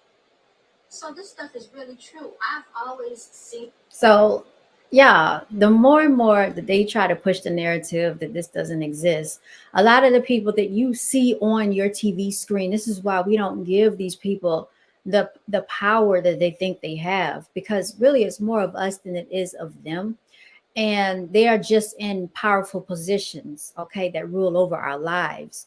But if we really just held back our attention, and our attention is energy, and focus on our own selves, imagine how much further we could project and propel ourselves forward in life, you all. So that's what I want to say. What's on line 8 with the 24? You said, what's a scam? No, she didn't receive a letter online. No. She said she has the letter right now, but she got that letter many years ago. It wasn't online. So what are your thoughts about that Black revolutionary, about this whole Illuminati situation and the Masons? She spoke about that as well. Man, well, I mean, the way I look at it is like because like, I watch a lot of uh, Zygat, Zygzacs on whatever documentary on the Illuminati and stuff like that, and this whole thing, and you see a lot of celebrities doing like the CNI and all kind of stuff, and I mean, I really was one never really buying into it in a sense that because I think sometimes when we pay attention to something too much, we get caught up in it so much and we want to believe it. I mean, does does do we have I mean Alita people who control stuff? Yeah, most definitely. We could see that.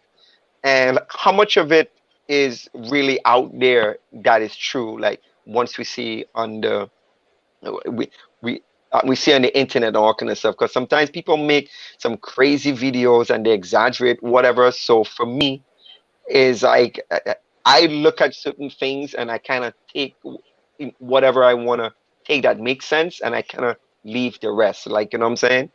Um, I mean, somebody could be playing like a trick on the lady. You know what I mean? Like, I don't know her for sure, whatever. We don't know her backstory. We don't know certain things, whatever. We don't know about the people or the person who contact her. So it's kind of hard to tell. Like, you know what I mean? And I don't try to give too much power to something that more more than it really is. Like, you know what I'm saying? Because I think sometimes we we give it like a god stature figure, like, I mean, like it can be touched. So let me And ask you we all this. know. No, go ahead. Go I'm ahead. sorry. Um, Let me ask you this. When she spoke about the Masons, her father was in the Masons, okay? Now, she did speak about that, and you'll have to listen to it. But what she was saying is that there is a certain hand gesture that is thrown up, and I've heard about this too, that they throw up, and basically they're not supposed to receive like traffic tickets. The police are supposed to let them go. There are certain groups that do this because I've had someone tell me the same thing. Um, and he pointed to his Mason sign. He said, "You see that sign right there? I'm obligated to help you because of that." And it was a situation that came about involving the police, you all, and I was out of town. And because of that, he went out of his way to help me out and do what he had to do so we could be on our way. So these things do exist, but I think that when people have not experienced it, it's easy to write it off. Now, as far as that letter, I Mm, don't know. I can't touch on it, but I do know people that are aware of how this whole thing works. And even when she was talking about when we graduate, when we take the tassel and turn it from the left to the right, that's what they do with the Masons. Okay, so we don't understand that they have us partaking in ritualistic practices of which we know nothing about. When you go to universities, all these pledges is Masonic. When we yes, go, yeah. yes, So do you of want to talk course. about it?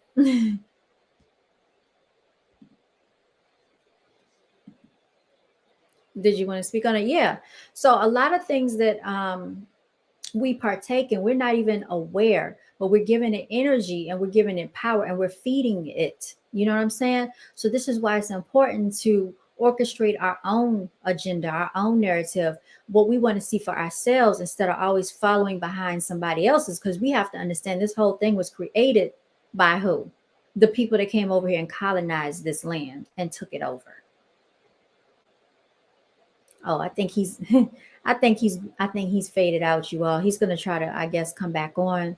But so like I said, y'all, we gotta be very abreast and very much aware, okay, of the things that we're partaking in, like these pagan holidays. You all know Easter's coming up. I am selling, okay, some Easter baskets. Why am I doing that? Because people are gonna buy Easter baskets anyway, whether it's from me or from Walmart. So wouldn't you rather buy it from a melanated female than from the colonizers? Okay, Walmart is already a billionaire company. Okay, so help me out.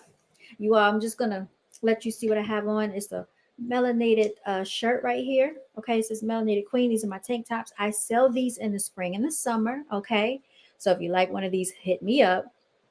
I got to get my biceps back, y'all. I got to do my push-ups and stuff. But anyway, these right here, this says brown girls are beautiful on the back. I don't know if you can see it. You know what I'm saying?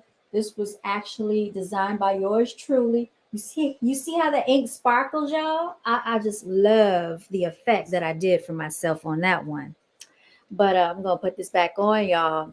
But yeah, that's what I had going on. The back of my hair is just frizzy as I don't know what. But yeah, so it's F Your Feelings Friday today, y'all. If y'all don't like what we talking about, too bad, because we telling the truth over here, okay? Everybody say it with me. F Your Feelings Friday. Okay, F Your Feelings, F Your Feelings, F Your Feelings Friday. F Your Feelings, F Your Feelings, F Your Feelings Friday. And I don't know what y'all got planned, but this weekend, guess who's going to see Belle Biv DeVoe? Okay, Ronnie, all of them, Ralph, uh, Jodeci, okay, and Charlie Wilson. So I'm most excited about Belle Biv DeVoe. All right, Jodeci, all of that. Y'all, we're gonna have fun. Black Revolutionary, he's trying to pop back up. But I might do a little rendition, y'all. So I just y'all, Ronnie can dance. Now he is, for him to be 51. I'm like, what? Are you freaking serious? For 50, he looks good, y'all. He looks good. You know, shout out to taking care of yourself and working out. Okay. When I get to be 50, I hope I look that young, y'all. What's good, Black Revolutionary? You back in the building. Yeah, you see, this is the reason why I told you with my phone, like it's glitchy. So that's the reason why. But He needs to I upgrade his definitely, devices, y'all. I definitely have to, and I'm new to this, right? So I'm not an expert. So, but the computer is definitely where I need to be on because the phone is so iffy. But So he can't get the and that's computer what's to up. work. No, like got the the the video on with the camera on, so that's a good start. Because so I just need to work on the mic, and it's funny because the reason why I was saying to you that um, when I was backstage and when you and the sister was talking, I mean, I could hear you guys, but you were, and I mean, it was feedback. That's why it was keep on going. And I mean, I was logging out and coming back in. Hopefully, that will work. So for some reason, I was getting feedback. So when I came on, you guys couldn't hear me, but my mic was fine. The camera was fine, but you guys couldn't hear me. So something is up. So I have to check that out. Hmm.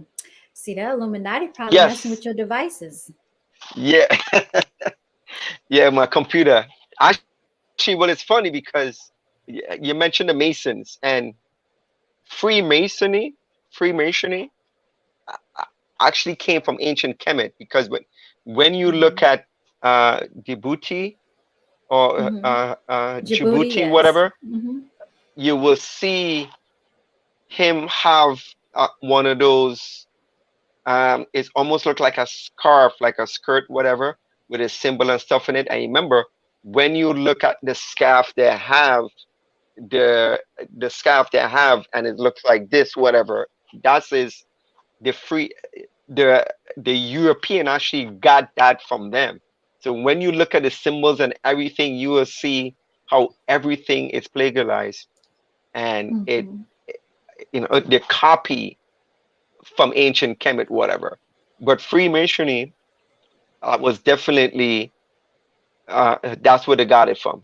So yeah, like I believe, and I seen like a lot of stuff because I mean I have certain customers who was like a Mason, whatever cases, like black people, whatever. So, but I don't give it the power as like how most people just talk about it. All right. I mean, is it a secret society? Yeah. I believe there's a lot of secrets and stuff they hold, and a lot of things like the elite know, and they don't like regular folks. Of course, yeah. But I try to have a level head on it, and because most people when they talk about the Illuminati and stuff like that and Freemasonry, they always talk about like a spooky thing, like you know what I mean? It's like they can be touched, whatever. So. And we have to remember this whole thing is actually grouped around people who control like the world, and they have their little the minions, and I mean who they give some kind of so-called power to kind of express that like even further or promote it, and I mean in a certain way. So yeah, I do believe in it, like in some sense, but the way how certain people talk about it, I don't, I don't give it the power how most people and stuff does give it to. But yeah, but Hmm. we all know they do a lot of ritual, a lot of uh, sacrifices and all kind of stuff. I mean, when you look at the so-called royal family, they are into that so much so. So we know, and I mean, it's definitely real, and I mean, at some level. Hmm. Speaking of the royal family, do you believe the Wicked Witch is dead, or do you believe that she's still alive? Uh, uh, is a Rockefeller dead?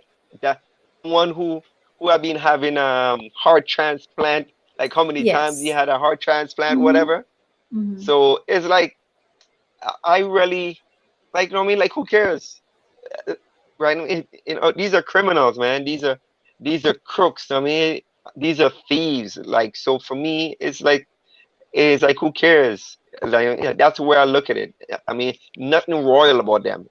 When you look at the history and you look at the deeds and you look at what they have done to us specifically, there's nothing royal about them. It's just because they call themselves royal. Hey, you could call yourself anything. I mean, it doesn't matter. Royalty is based on your humanity, your good deed, um your caringness to the world, right? That's what royalty is. I mean, it's not just a status. I mean, just because you said so. And look at how they so-called people got their riches, and they they call themselves royal. Look how they got it, Yeah, they by stole murdering it. and They stole it. yeah. So there's nothing Yeah, royal about that. So, nothing. but understand, we buy into that. I mean, we were born into that. So all of a sudden, people look at them like, oh my God, look at them, they're so royal, whatever. What's so royal about them? See, this is all social, like engineered to us to look at a certain people, and put them in a certain platform or level. Hmm. Them people and them, we understand the ones who really see through like this nonsense. We understand. Hmm. It's There's it's nothing royal about these almost people. it's almost like people willingly like to live in willful ignorance. You know what I mean? Like they don't want to know more. They don't want to know the truth. And I've heard a lot. I've had a lot of conversations with people that get frustrated because they're trying to tell people this and tell people that. But you know what? That conversation's so played out now. But it's like if you want to stay back there in the stupidity world, just stay back there in the land of stupidity. Because at this point, like if you don't know better, it's your fault because you don't want to know better. It's too much information out there, it's too many resources. At this point, you don't have a reason to say, well, I didn't know, because it's all around you at this point. You know why people refuse to stay in a perpetuate state of ignorance? Is Mhm. because once you know something, it forces your ass to do something about it. And certain Mm. people rather ignore it. Hmm. So That's true. because it takes a strong will, because now you know and you can't go back. So now you have to have a voice. You have to speak up, whatever. And certain people, they're afraid to be criticized. They want to be in with a crowd, and they don't want to ruffle no feathers, whatever. We only got one Absolutely. life to live, y'all, and we gotta ruffle every feathers, because that's where revolutionary starts to change things. Hmm. I got Because something to once you show. know something, huh? Hmm. Oh, go ahead. My apologies. Once you know about something, and especially when it dealing with your people, and that's why I always tell people, self-love is so important, because once you love yourself first, then you will understand the reflection that you see in the beauty in you and your sister and people who look like us. It what you know it forces an action in you, want to do something about it, want to have a voice, want to check, want to have this platform, like to talk about stuff like this. So it forces you to, it force action, like into you, to want to change it. And that's what revolution is all about. You have to change the status quo, I mean, of what's going on right now. Certain people, they refuse to hear it. They don't want to deal with it, because in order, that's too much. In order, I gotta go and watch my Love and Hip Hop and Dancing with the Stars, whatever.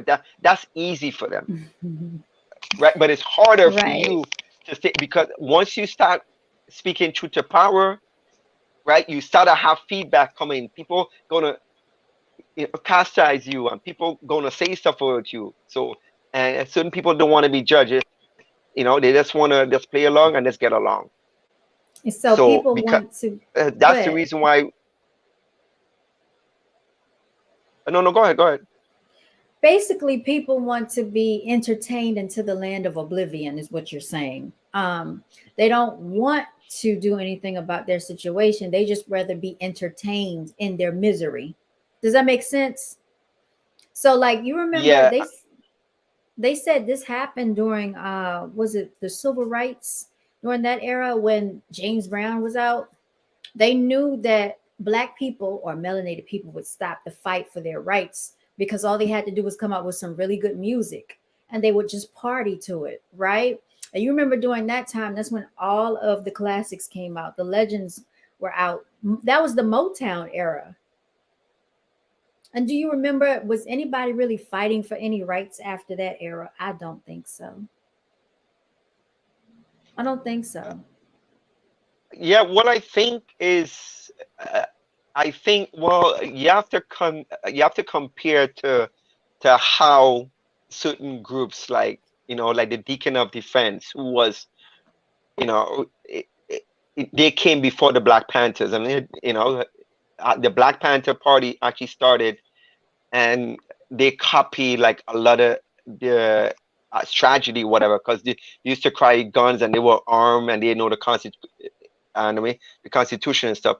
But when you look at a lot of Black Power group have been attacked, you have to remember. You see, I always tell people this: it's like if we had the baby boomers, who wasn't afraid and scared, because you have to remember, when you look at all these revolutionary group back in the 50s, 60s, and 70s, especially like the Black Panthers, and people got to remember the Black Panthers was kids from 15 to 25. These were young kids, they wasn't grown adults. So you had Black people who was grown at that time, and they were scared to do things because they always say in the revolutionary is always, or the revolution is always in the hands of the youth. And you And had these scared Negroes who didn't want to do nothing. So you imagine if these Negroes had grow some balls and stand up and fight with the youth, how far we belong right now. Because I mean, I always I have to agree. remind people this. When we talk about a group who was being targeted by J. Edgar Hoover, J. Edgar Hoover, right? You have to remember, these were young kids. I mean, when we talk about um, Yvette Stevens, she was 15 years old in Chicago working in a breakfast club. People know her today as Shaka Khan. Okay, all Shaka right. Khan, So I wanted to talk about something because you said the black revolutionary. They also said the revolutionary shall not be televised. Do you remember that quote? The revolution shall yeah, not be televised. of course, So that's let me get into that because if the revolution, okay, shall not be televised. Just like every time I try to talk about the injection, what do they do? They shut it down, right? I can't talk about the mm, injection on this channel. We got bots coming in. We're being watched. Every time I mm, come on this channel, as small as my channel is, as small as the channel is, I always have someone watching me, even if I'm the only one in the chat. There is always a person watching. They started watching my channel a while ago, right? They won't let you speak your truth. So if they won't let you speak your truth and they won't even let you have a platform to speak your truth because they want to pounce on you like you said something wrong, even though you're telling the truth. This goes back to me questioning the people that they call our black leaders. I don't even believe in leaders because you're the leader of your own life, but that they pushed in front of us. Every year we hear about the same people for Black History Month. I'm so over it. They have force fed these people down our throats. Rosa Parks, we know the truth about her. Then they talk about Harriet Tubman. I question that. Malcolm X is questionable. All these people are questionable. You know why? because when people are really making an impact, they're not going to let you be seen, nor will they let you be heard, nor are they going to put you on a platform or a pedestal. And so when they keep talking about these people, you got to think, why are these the ones they talk about? And they don't talk about the other ones that we don't hear about. That's the question that I pose. You have any words to say about that, Mr. Black Revolutionary? Yeah, that quote, by the way, was by Gil Scott, right? The revolutionary, the revolution when we televise. Um, hmm, we have to remember that, our people, even back in the 60s and 70s, whatever, we was only hearing things, and I had to bring up the white media again because the white media, anytime the media is giving you something, we all know they filter it, they cherry pick, the pick and choose. Because it's funny that you mentioned that, because I was talking about this last week. When we hear about Dr. King, the only Ooh, look, I'm so glad you brought that up. hold on, Somebody just typed in the chat though, because they like to talk about Dr. King. hold on. The only time we hear about Dr. King from white people, and we want to play, or you know, uh, Dr. King Day or whatever the case is, his birthday, whatever. They always show you the video from 1963, August 28th, 1963, at the Washington Monument. I have a dream, and like stuff like that. And we have to remember, we never hear the white media play the videos when he's talking about Vietnam, the video when he's talking about coming to Washington to get our reparation check. And it's really funny because there's two Dr. Kings. We have, and I mean, in our psyche, the one we learn about, and the one that the white media keeps telling us about. And we always hear this Washington monument speech, whatever. That wasn't the same Dr. King that died or get assassinated, right, in 1968. He was a Mm-hmm. completely different person, because he understand. And you got to remember, he said, what, like 6 months before he was assassinated, he said, I think I might lead my people into, a burning house. So Oh he yeah. he understand. He worked with white people so much, he understand that they was never going to change their mind in the way how they feel about us. They never will play that video. I posted that on my Instagram like years ago, where I show the contrast of the video the white media love to play, and the one that the white media will never let you get that in your psyche, because they have to have a narrative in the way how they want to have Dr. King Mm-hmm. as an image in your viewpoint. Mm-hmm.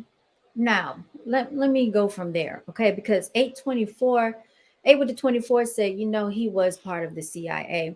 It is my belief, okay? Not that everybody else has to believe it, but I do believe he was part of the CIA. I do believe that Malcolm X was used as an agenda as well. Because, and the reason that I say this is because I'm going to state the fact again.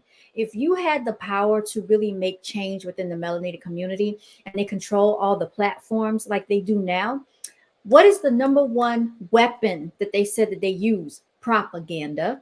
Operation Mockingbird. We have seen this ever since JFK was assassinated, okay? When JFK tried to come out and speak against this whole Illuminati system and the Masons, he was assassinated. Guess who was involved? George Bush and them. George Bush Sr. Yeah. George Bush Sr. And now I'm going to show you something, all right? So right here, I'm going to hold this up. Do you see what this is? No, I can't see It's that. the Holy Bible. Okay? It's the Holy Bible. Now this is back when I was trying to show support Okay. Someone wanted me to go to church. This is 2016. What does this say? I don't even know if y'all can see it, but this says, No. keep our leaders in prayer. It is a picture, okay, of Barack Obama. This is what they're pushing in church, you all. I don't know if Mm-hmm. y'all can see that. Okay. It says, keep our leaders in prayer. If they tell us that MLK was supposed to be a leader, Malcolm X was supposed to be a leader, and he, quote unquote, Barack Obama was supposed to be a black leader, the first black president, this is the narrative they keep pushing, right? Why would they put Barry Soetoro, because that's his real name, why would they put Barack Obama on a platform? Because they wanted the melanated people to feel like they had a right to vote for somebody that's melanated. They wanted us to feel a false sense of change, you all. And so when they put MLK in front of us, it was the same thing. Malcolm X, it was the same thing. Do you remember what's that president? Was it Nixon or Hoover that said, I will be the one to give them their leader? Or he said it in so many words, okay? They will Yeah, never yeah, yeah. have they will never have a black leader. They will never have a black what do they call it? You know what I'm saying? They won't have that. We will give them A black one. messiah. A black messiah. That's exactly right. And so this is what has been going on for so many years, and people keep falling for the nonsense, you all. And I do believe that we have seen that take place with MLK. I believe we have seen it take place with Rosa Parks. I believe we have seen it take place with Harriet Tubman. And I do believe we've seen it take place somewhat with Malcolm X. You know why? Because there's, first of all, Rosa Parks' story, that story was fabricated in a way that they didn't even spin the right narrative towards the melanated people. There are other people that also stood up for the right to sit on the front of the bus, but for whatever reason, they pick and chose Rosa Parks, and they pick and chose parts of the narrative they wanted to push. This is why these stories are told in this indoctrination that we call an education system, which Mhm. was started by the, was it the Rockefellers? Are they the ones that started the school system? I believe they were. Why did the Rockefellers start the school system? Because they wanted to teach us how to be workers, okay, and not business owners. So they wanted us to be fed narratives that they wanted to teach us. What's the quickest way to get a hold of people? The quickest way to get a hold of people is to get their minds, and their bodies will follow. This is why you're mentally enslaved, and therefore you're physically enslaved. And if you can't take this, the minds of the slaves, the parents, you get the children, right? You take the minds of the children. So this is why when we're born over here in this Americanized society that's westernized, the first thing we see when we're born into this world, we see on the Gerber commercial, we see little Caucasian babies on the Pamper commercial as babies. We have then been basically subconsciously fed the narrative that white is right. Okay, we don't have the complexion of protection. Okay, this is why you have people bleaching their skin, because every way you turn, they're telling you that what you have naturally is not good enough in the society. It doesn't matter how much skill set you have, how many degrees you go and get, and trust and believe when you get a degree, you are practicing Masonic worship. Okay, that's why they call it a degree, because they believe in Mhm. 33 degrees, right? You get an associate's, you get a bachelor's, you get a master's degree. Okay, and what do they call these people? Your slave master. You get further and further into debt. Why? To be fed lies by the education system that they created for you.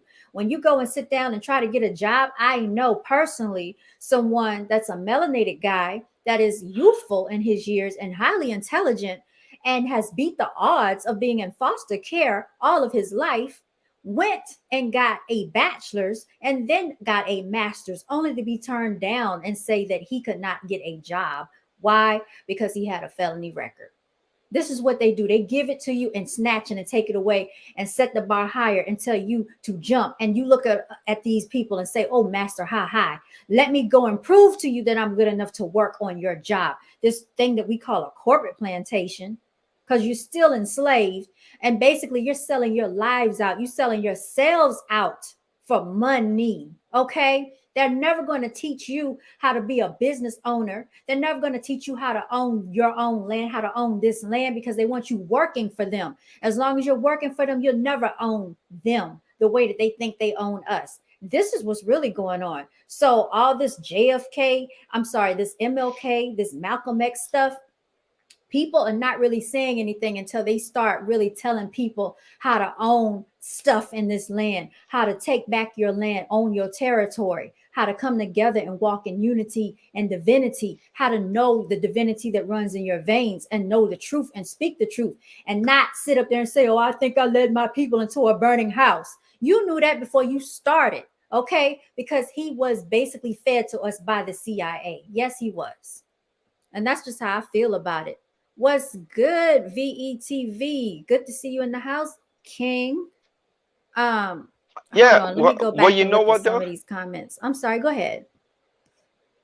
Like I feel you. I mean, when I analyze and I really look back in the history of Dr. King, in how we get started, in 1955 with the whole, um, the murder of um, um, Emmett Till, right, and stuff like that, and that kind of kicked off the civil rights era or whatever. I mean, I I see certain things was control. When in the first march they had whatever down, I think was in Alabama or whatever. I understand certain things was like strategic with when they were telling, and I think somebody Malcolm X even talk about the 5-5 because I think it was Andrew Young, Dr. King, um, the one who just passed away not too long ago, um, not Elijah Cummins, but another one, the one who get beat up on in summer, and he talk about that for like 50 years. Oh yeah, I mean he get beat up on Selma or whatever. I'm like, shut up, Negro. You're proud like some white people knock you over the head. I mean, and that's the thing. What's his name? Um, It'll come to me anyway. But yeah, but they talk about a 5-5, and Hello. Hey. Yeah, we still on. All right. yeah, and I understand that certain people might look at it, and I really see a lot of evidence was pointing to that. However, I mean, I'm going to give Dr. King a little bit of credit because I think, in the beginning, he had the right intentions, but he was kind of strayed like a way to kind of control black people in a sense. But I think, you know, before he was assassinated, I think he started waking up, and he kind of left that, like he left that agenda, and he was really waking up, and they really looked at him and said, nah man, this guy, like, you know what I mean, he's getting out of control now, and he's saying whatever now, Mm-hmm. because and So this, all right. So I want to ask you, it's two things when you mentioned that he started waking up. So he should have been woke before he even started, right? And that's the problem, because true. you still got people believing in this false narrative of MLK. Secondly, why was he messing around with Caucasian women behind his melanated wife's back, right? Because they have the tapes of that too.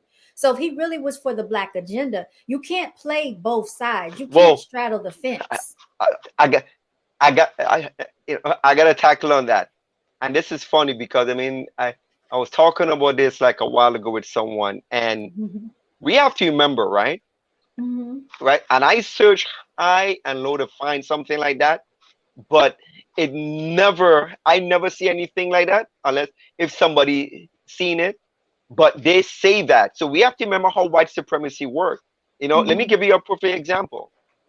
There's this guy who wrote a book on Malcolm X and saying that Malcolm X was gay. And the funny thing about it, right, show you how the ancestors work.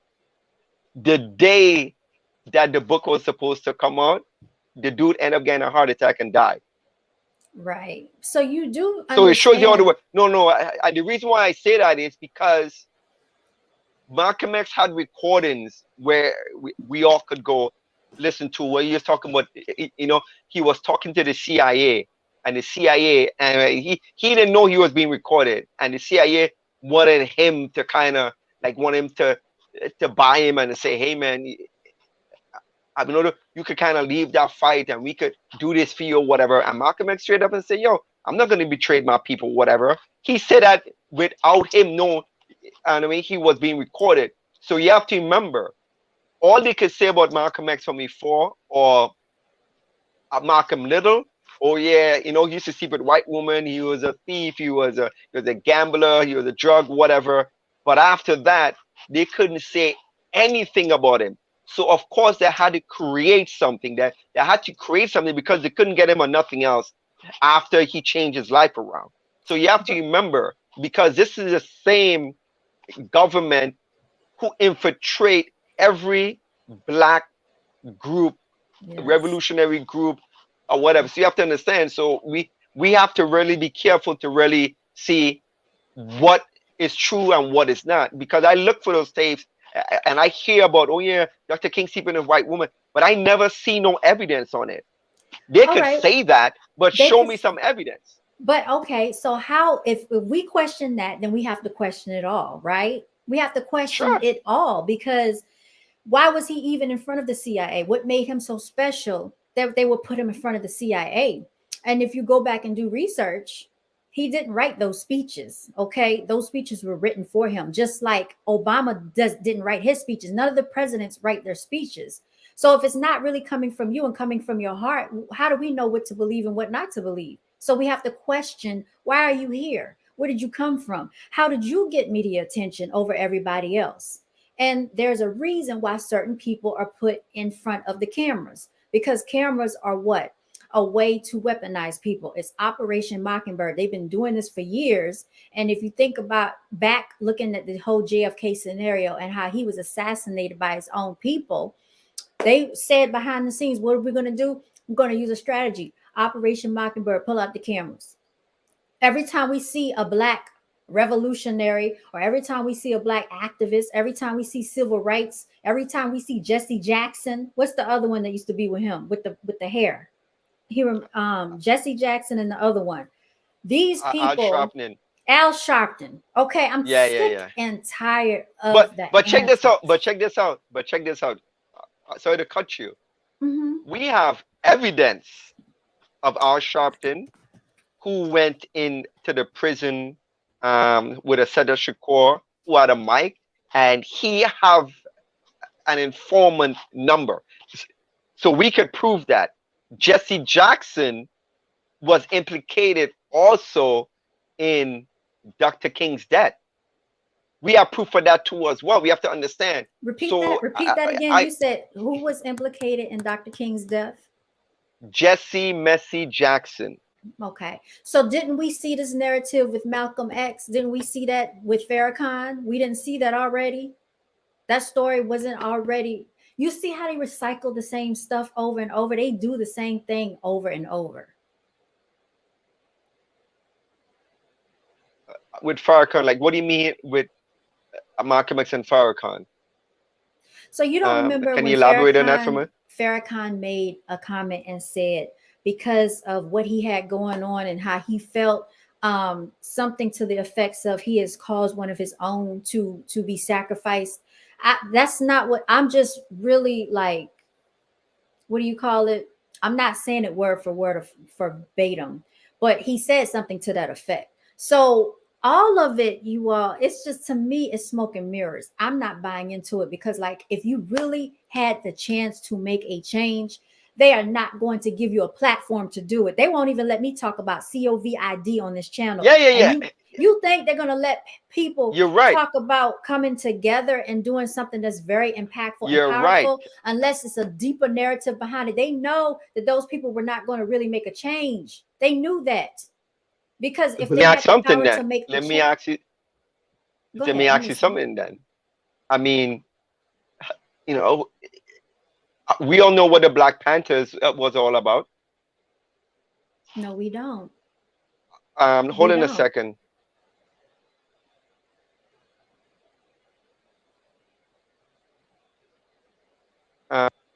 coming in on my phone. That's the reason why, I'm using my phone, but that's the reason why. So let me give you an example.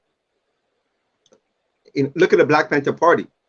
Mm-hmm. Every they go, there was cameras on them, kind of thinking that they wasn't in cahoots with the CIA or the government, but you got to remember they were causing, they're ruffling like a lot of feathers, whatever, because you know what though, these were some young brothers and sisters who did know the Constitution. I mean, they practice the Second Amendment right, whatever. They went up to the state building, to the Capitol building. They do all kind of stuff. So there was attention in them, right? So it doesn't mean just because they had a platform and the news was talking about them and they was on the news or whatever, it doesn't mean like they are, because certain people, like we have to, we can't ask for permission for people to do something. We have to do it, I rather like it or not. And sometimes they're going to be there with cameras to record what we're saying or whatever, because you know what, they like to use our words against us. They like to use certain things to demonize us, whatever. So yeah, so I have to kind of look at it like at both sides, because they were the Black Panther Party, they were coverage on them, and everywhere they go. I mean, when Huey P. Newton was in jail, the cameras is there all the time to interview him all the time. So it doesn't mean, and that Huey P. Newton was down with the government. So after kind of look at it at both sides, like, understand what I mean? So let me just tell you like this, okay? Nicki Minaj has millions of followers, millions I of can't hear you. subscribers. I'm sorry. We can't. Well, it must be on your end because your Hold on. camera's frozen. So just like I was saying, Nicki Minaj has millions of subscribers, millions of followers. Whenever they want to put Nicki Minaj in front of people to incite an agenda, okay, on a young, impressionable, melanated females, her, Cardi B, Megan Thee Stallion, all of the female rappers, they do it. And what do they tell these people in the entertainment and industry? Oh, if you talk about this, this, and that, and if it's positive, that's not going to sell. Sorry, Behind the scenes, they got the record sorry, Queen, I can't executives. hear you. I don't know. I think something Behind the went wrong with my scenes, have microphone. the Can record you hear me? executive. Yes, I hear you. Behind the scenes, they got the record executives telling these people what's going to sell, what's going to push. Don't they have some type of leverage over cameras? Yes, they do. And why do they have this leverage of cameras? Because what people see subconsciously, they believe and they buy into it. If they keep hearing it and repeating it, that becomes their reality. So they're going to put cameras in front of us and put a melanated being in front of us because they know that melanated people are so desperate for a leader and desperate for change that subconsciously, because they have someone thinking that they speak up for them, that they're really coming into a change and empowerment, and they are simply not. And this has been done with Malcolm X, with MLK, with Barack Obama, and the list continues to go on. And until people stop falling for these antics, they're going to continue to recycle the same repetitive cycle. I mean, it's the same thing. We see it every year. And that's what I'm saying. So you're saying that the cameras just happen to be there. No, the cameras are strategically placed there. That's why people utilize TMZ all the time. We know that TMZ is the CIA. Most of the news coverage that we see is orchestrated by the CIA. That's why I don't watch the news. So, I mean, all the way around the whole setup of the media, they got their hands in the pot, right? Until we develop our own media and our own coverage, which they don't really want us to do. Because look at Bill Cosby when he tried to buy a platform. What happened to him? He got put into jail. Okay. When Michael Jackson said he was going to buy something major, the rights to Sony or whatever he was about to do, what happened to him? They killed him. They killed him. My apologies. So that's my whole point that I'm making. And so once they're finished using you, when you've done their agenda, they're over and done with you. That, yeah, I guess he was assassinated because they didn't need to use him anymore. And if they keep him alive, he could always go back and tell their secrets. So that's just like the mafia. They're a gang. The America is run by gangs. You don't believe that? Check out the Clintons and their criminal history, how they've had innocent children Murdered. Okay, fake suicide deaths. Look it up. I mean, they are the mafia. You know, Clinton, Bill, was on cocaine. You know what I'm saying? Hillary knew all about the RAPE victims. Okay, all up in the White House, molesting little girls. Okay, this stuff is nothing new. And then y'all want to sit up there and talk about fabricating this narrative. Oh, because he smoked weed, he's black. Do you know how ignorant that sounds? Oh, Hillary Clinton carries hot sauce. She's on the Breakfast Club talking about I carry hot sauce in my bag. And y'all want to vote for that nonsense, knowing that she partnered with Margaret Sanger, the same woman that said that melanated people should be eradicated, and she supports abortion clinics for melanated people not to have babies. And that's who Hillary Clinton supports. But melanated people so stuck on the antics about hot sauce and marijuana smoke that they support their own death. You sign your own death certificate because you want to be willfully entertained into oblivion. I just want to party and smoke. I just want to listen to my music, get high, and smoke weed. And they use your weaknesses against you like the idiots that you are. That's all I'm saying. So when people keep perpetuating this whole narrative of MLK, when he first started, he wasn't woke until after the fact. I don't buy into that because it just seems to me that why would he even get put in front of the CIA? Why would he even get placed in front of the cameras to begin with? Do you think they're going to put me in front of the cameras with the stuff I be saying? No. I just told you bots coming to this little small channel ready to try to strike and shut me down if I even mention the C word. So imagine if I'm talking about something impactful, like empowering the unity of the melanated people, us owning real estate, us taking over our businesses, taking back this land. If I'm telling y'all we need to stop going to school and start homeschooling our children, if I tell y'all we don't need to listen to those doctors, we need our own doctors because we have different DNA than them, and we need to not be experimented on by them. If I start talking like this out in the public, do you think they're going to continue to let me talk? Look at what happened when Nicki Minaj said something about she wanted to do further research on the injection. That was an issue. Okay. And she's half pale. Look at her. She doesn't have any melanin. So they pick and choose who they want to put in front of these cameras. That's my point.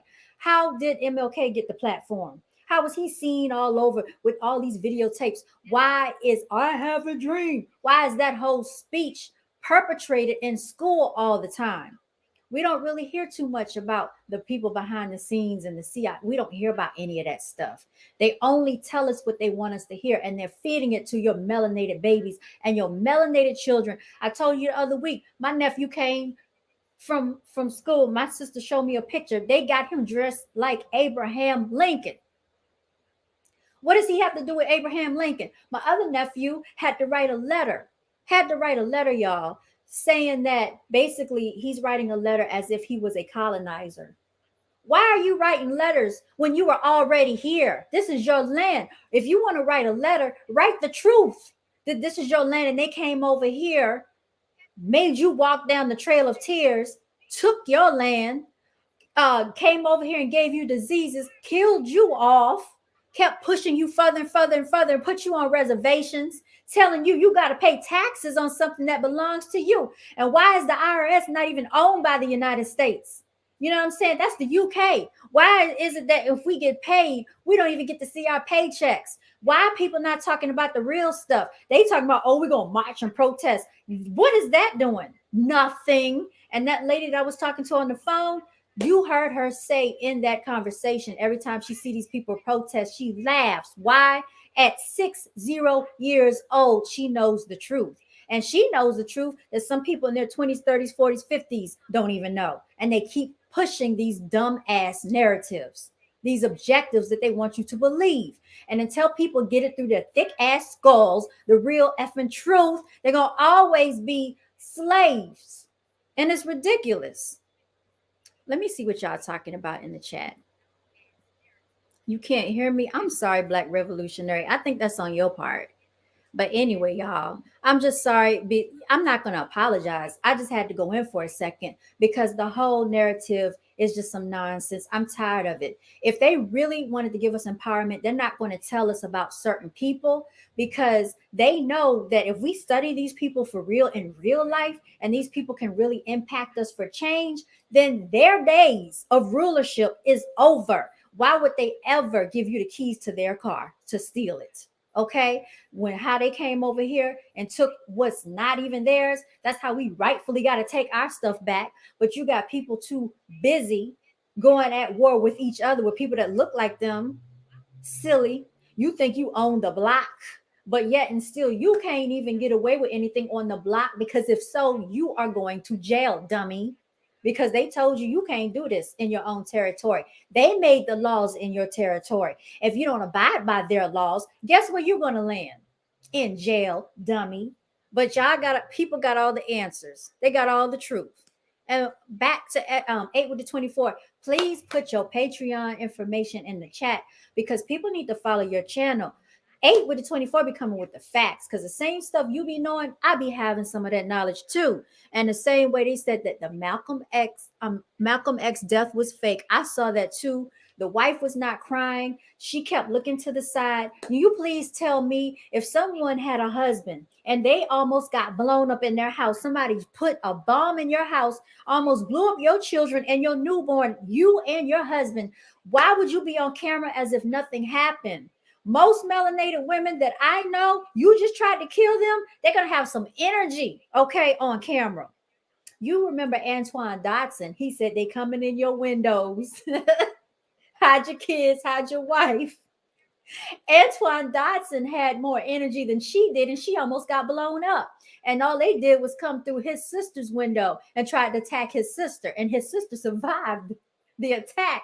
Antoine Dotson told the people, "You so stupid. We got your fingerprints, we got your footprints, and we coming after you." And you know what? Y'all can talk about him all you want, but he has sense, because you know what he did? They made a song out of him.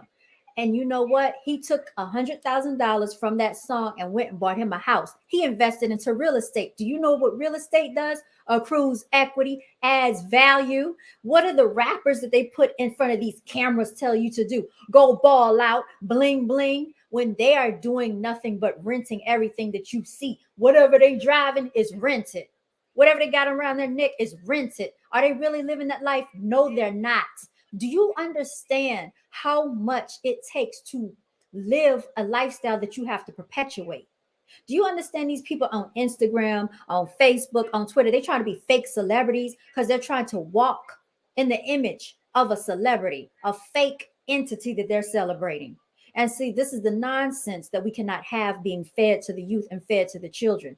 F your feelings if you don't like it. This is F your feelings Friday, y'all. Okay? Now, it says Obama stole his speech from another dude in another country. I wouldn't be surprised. I would not. I would not be surprised. I saw that too. I need to pull out my Save MLK and Malcolm X death scenes. I'm telling you, Black Panther is CIA, desensitization. Exactly right. Exactly right. They infiltrate just like the drugs. Just like the drugs that this is the dumbest thing I've seen. You already know that the CIA flew over and brought the drugs to you. They bringing it over on the ships. They bringing it over on the planes. And then when you take it and sell it, something that they put here, now you're going to jail. But they can do the same thing to you by way of pharmaceuticals. Go to Walgreens, go to CVS, go to Rite Aid. Oh, now it's legal because we said it's legal. But if you do it, you're going to jail. You tell me how that makes sense. Now they're legalizing marijuana everywhere. Why? So they can have their hands in the pot. Now, if you try to get a Cash App, now that they want to tax your Cash App, they want to tax your Venmo, they want to tax your PayPal. You can't even use cryptocurrency in a few months. You know why? Because if you don't put your tax information, it's going to be a problem and you can't use it anymore. They are mad because people are winning by way of making their own way for themselves, and they're not working for a corporate plantation. They are mad because you are finding out how to start businesses and you're not up under their corporate plantations anymore. They can no longer treat you like a slave. Oh, they mad. Too bad. Stay mad. That's how I feel. Hillary said all Black people look alike. That's offensive. You know what I'm saying? That's just like, what if we said all white people look alike? They don't. In my opinion, all white people do not look alike. Just like people like to say all Asian people look alike. No, they have similar features. They all have the slanted eyes, as we know, but they do not all look alike. It's if you be around them enough, you can tell them apart. But that's a very ignorant statement to make. And for Jeff Biden to sit up there and say, you're not black if you don't vote for me, what idiotic black person voted for him? Because that is an insult if I ever heard of one. What do you have to lose, black people? Basically, he's telling you that you don't even have hope. You might as well just give up your vote. And we already know voting doesn't matter. Voting doesn't matter because did they vote their asses over here? No, they came and took it. And what do y'all want to do? Sit up there and go to war with each other. But y'all won't go to war, okay, against the people that got you oppressed. You take it out on people that look like you. That's why when they look at you, they think you're weak. This is why the melanated woman keeps being attacked by everybody. This is why she's undervalued, underappreciated, overworked, the most disrespected, the less regarded, the one that's always brokenhearted. Y'all, I could go on and on. And does anybody care? No, that's why the Asians feel like they don't have to respect you when you go into their stores. That's why I don't get my nails done. Because do you think if I had a beauty salon, they would come and support me and give me their money? They will not. Okay. They're not going to do that. Do you understand? They understand economics and they know that they take their money and spend it with their people and send it back to their people and get rich off the backs of you. And we already had our ancestors enslaved. We already had people stolen off their own land and territory. And you don't even want to support your own people that's doing something positive because you don't want to see somebody have more than you. And that's not even your competition. You had this whole land and you don't even want to take it back. And you want to sit up there and get mad at somebody because they got a better car than you. Oh, look, she got a little bit of look. She thinks she cute. Oh, she got her real hair. Oh, she thinks she all that. That's dumb. You think Asian people sitting up there looking at each other like that? They getting money and winning with each other. The Hispanics get money and win with each other. It's 4 of them in a house. Guess what they do when they get a house? All of them. You can afford a $400,000 house. You can afford a million, $500,000 house. You know why you're not in a $500,000 house? Because you don't know how to work together. You don't know how to get 4 people that has incomes to apply, have some decent credit.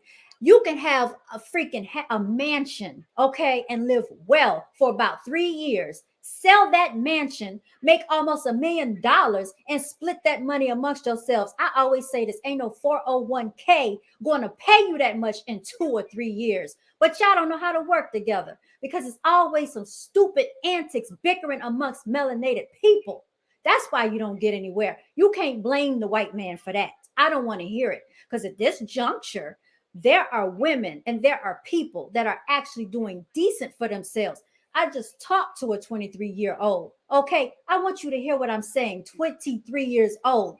When I got on the phone with him, he told me he's tired of renting, tired of leasing. He has a 24-year-old girlfriend. They just had a newborn baby. He's in the car driving. The baby's crying. He's telling me this was just an inquiry. I said, well, I'm just, doing my research on them, trying to get some information.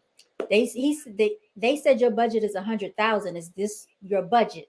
Most people that call in, you all think that they can purchase a property that's going to be decent for 100,000, not in today's market. I don't know where you're going to find that. Okay. If you're not paying attention, let me tell you something. This dude at 23 years old said, oh, that's the amount I'm going to put down.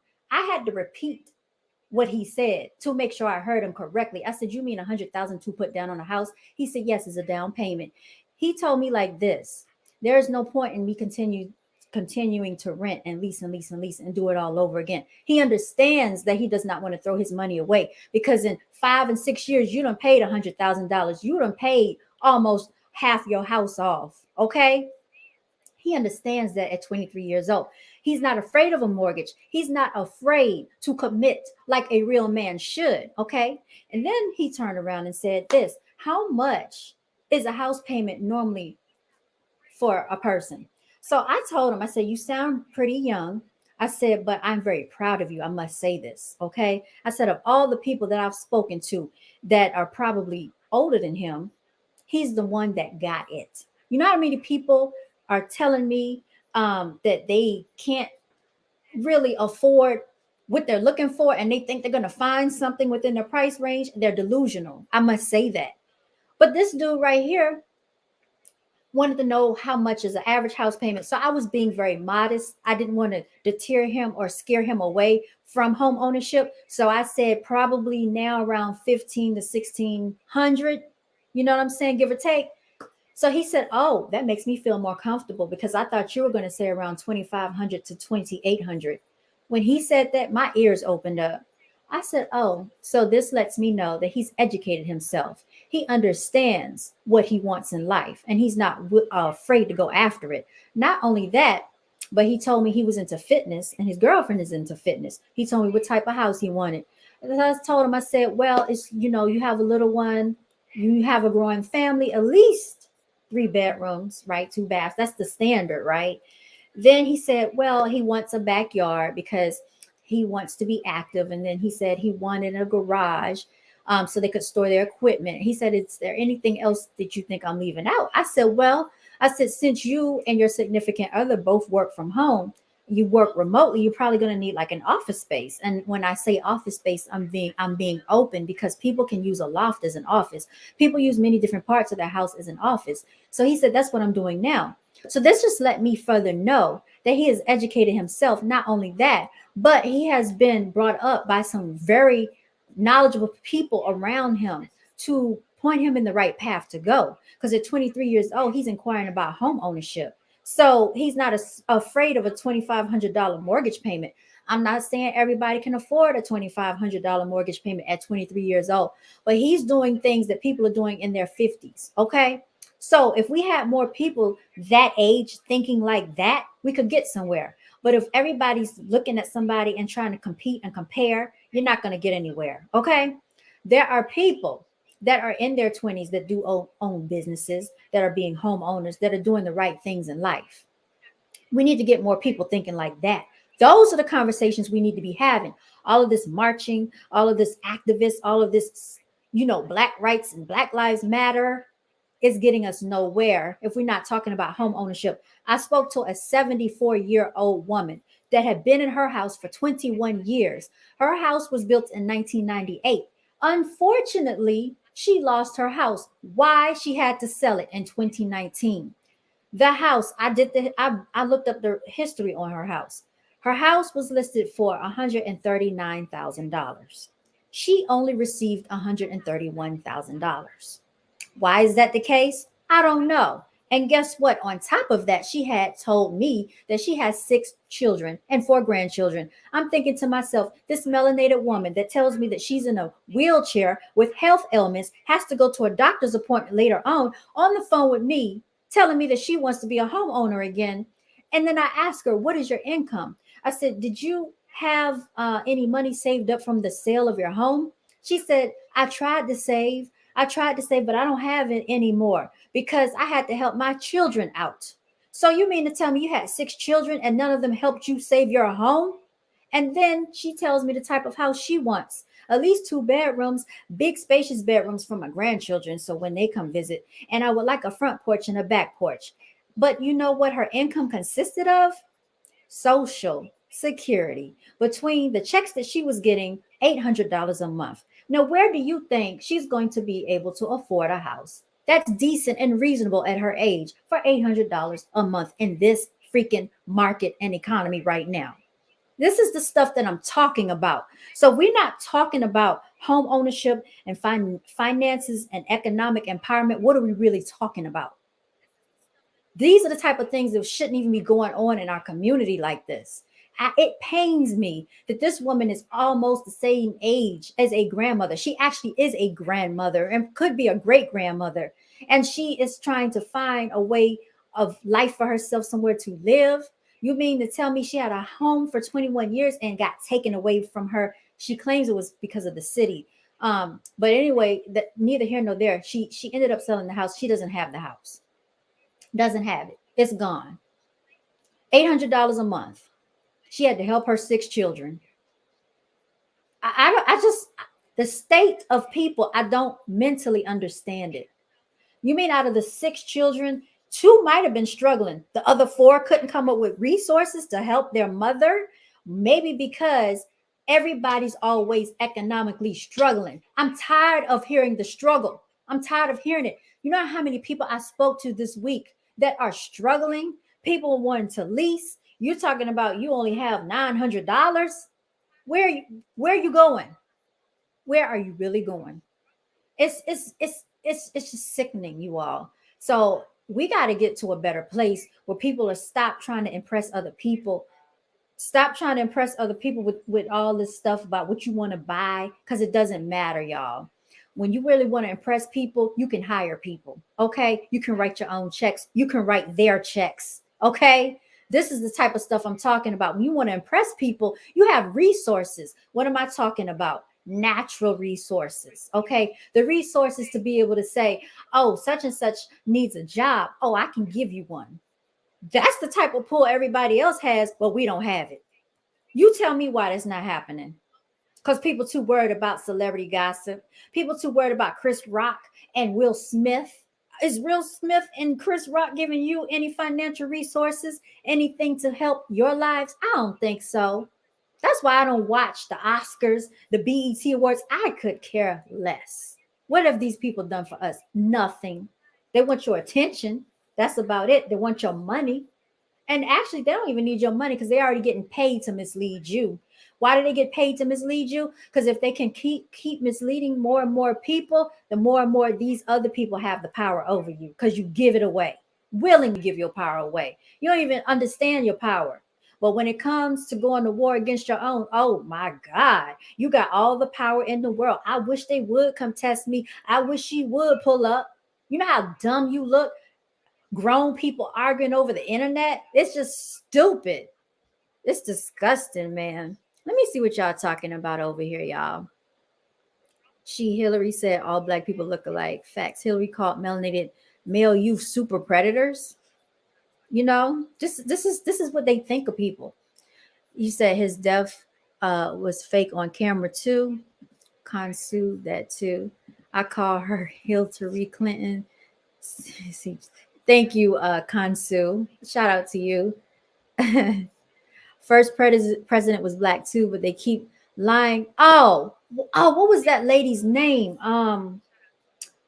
I can't remember. She ran for president. She said, she said something about boss up can't be bought. I forgot her name. I forgot, y'all. It was years ago. I remember I studied her. You said drop the link. I'm so sorry. I'm just reading y'all comments. I will definitely drop the link if you still want to come up. I'm just reading the comments. Let me see. You said I'm a Moorish spirit. Look, I don't even know. But yeah, we talked about the Moors too. I was on the phone with that lady and she brought up the Moors. Okay. Divide and conquer. Exactly right. 8 with the 24. Oh yeah, she had a strong Moorish spirit. Who was that had a Moorish spirit? Islam sister, you are on point. What's good, Empress Zinga? I like that name, Empress Zinga. Okay. You said, oh yeah, she was a strong Moorish spirit. You have to do it. I can't. You have to do it. I can't. Okay. Well, let me know what your Patreon is. Reminds me of the lady when Nipsey died. She said, told them, I can't fake this. Oh, I wanted to talk about that whole Nipsey. Yeah, I done gone over on my time. I was supposed to stop at 2 hours.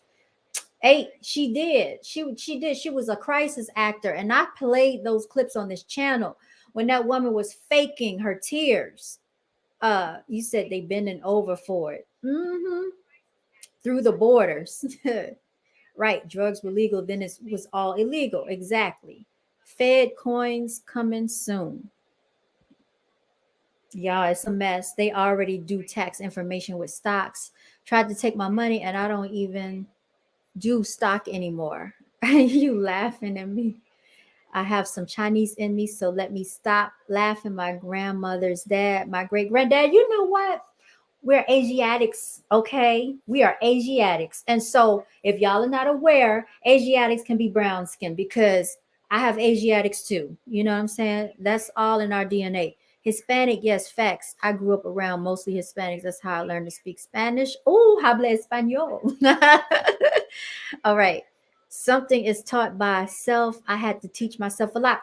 Look, just listen to your spirit, y'all. A lot of this stuff don't make sense. It doesn't. Okay. I'm struggling and I will admit it, but my kids are taken care of. That's the top. Hey, you know what I'm saying? They want us to struggle. This whole economic structure, Black Revolutionary, where did you go? Come back up here. This whole thing is designed to make us struggle. It really is. I'm just trying to get through some of these comments. Let me add you back up here. All right. Exactly. I don't watch any award shows, demonic rituals, and energy. Right. Exactly. Sciaticus, this is live 7. I've been listening this whole time. Hey, hey. Oh, thank you, Sciaticus. All right. Sorry, y'all. Just I like to read people's comments. Hitlery. Ooh, y'all. She put Hitler. And John Hans, first president of the Continental Congress. Wow.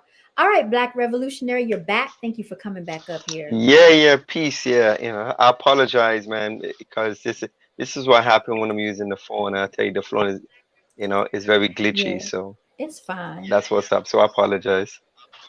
It's fine. Yeah. Yeah, shout out to I don't Kansu. know.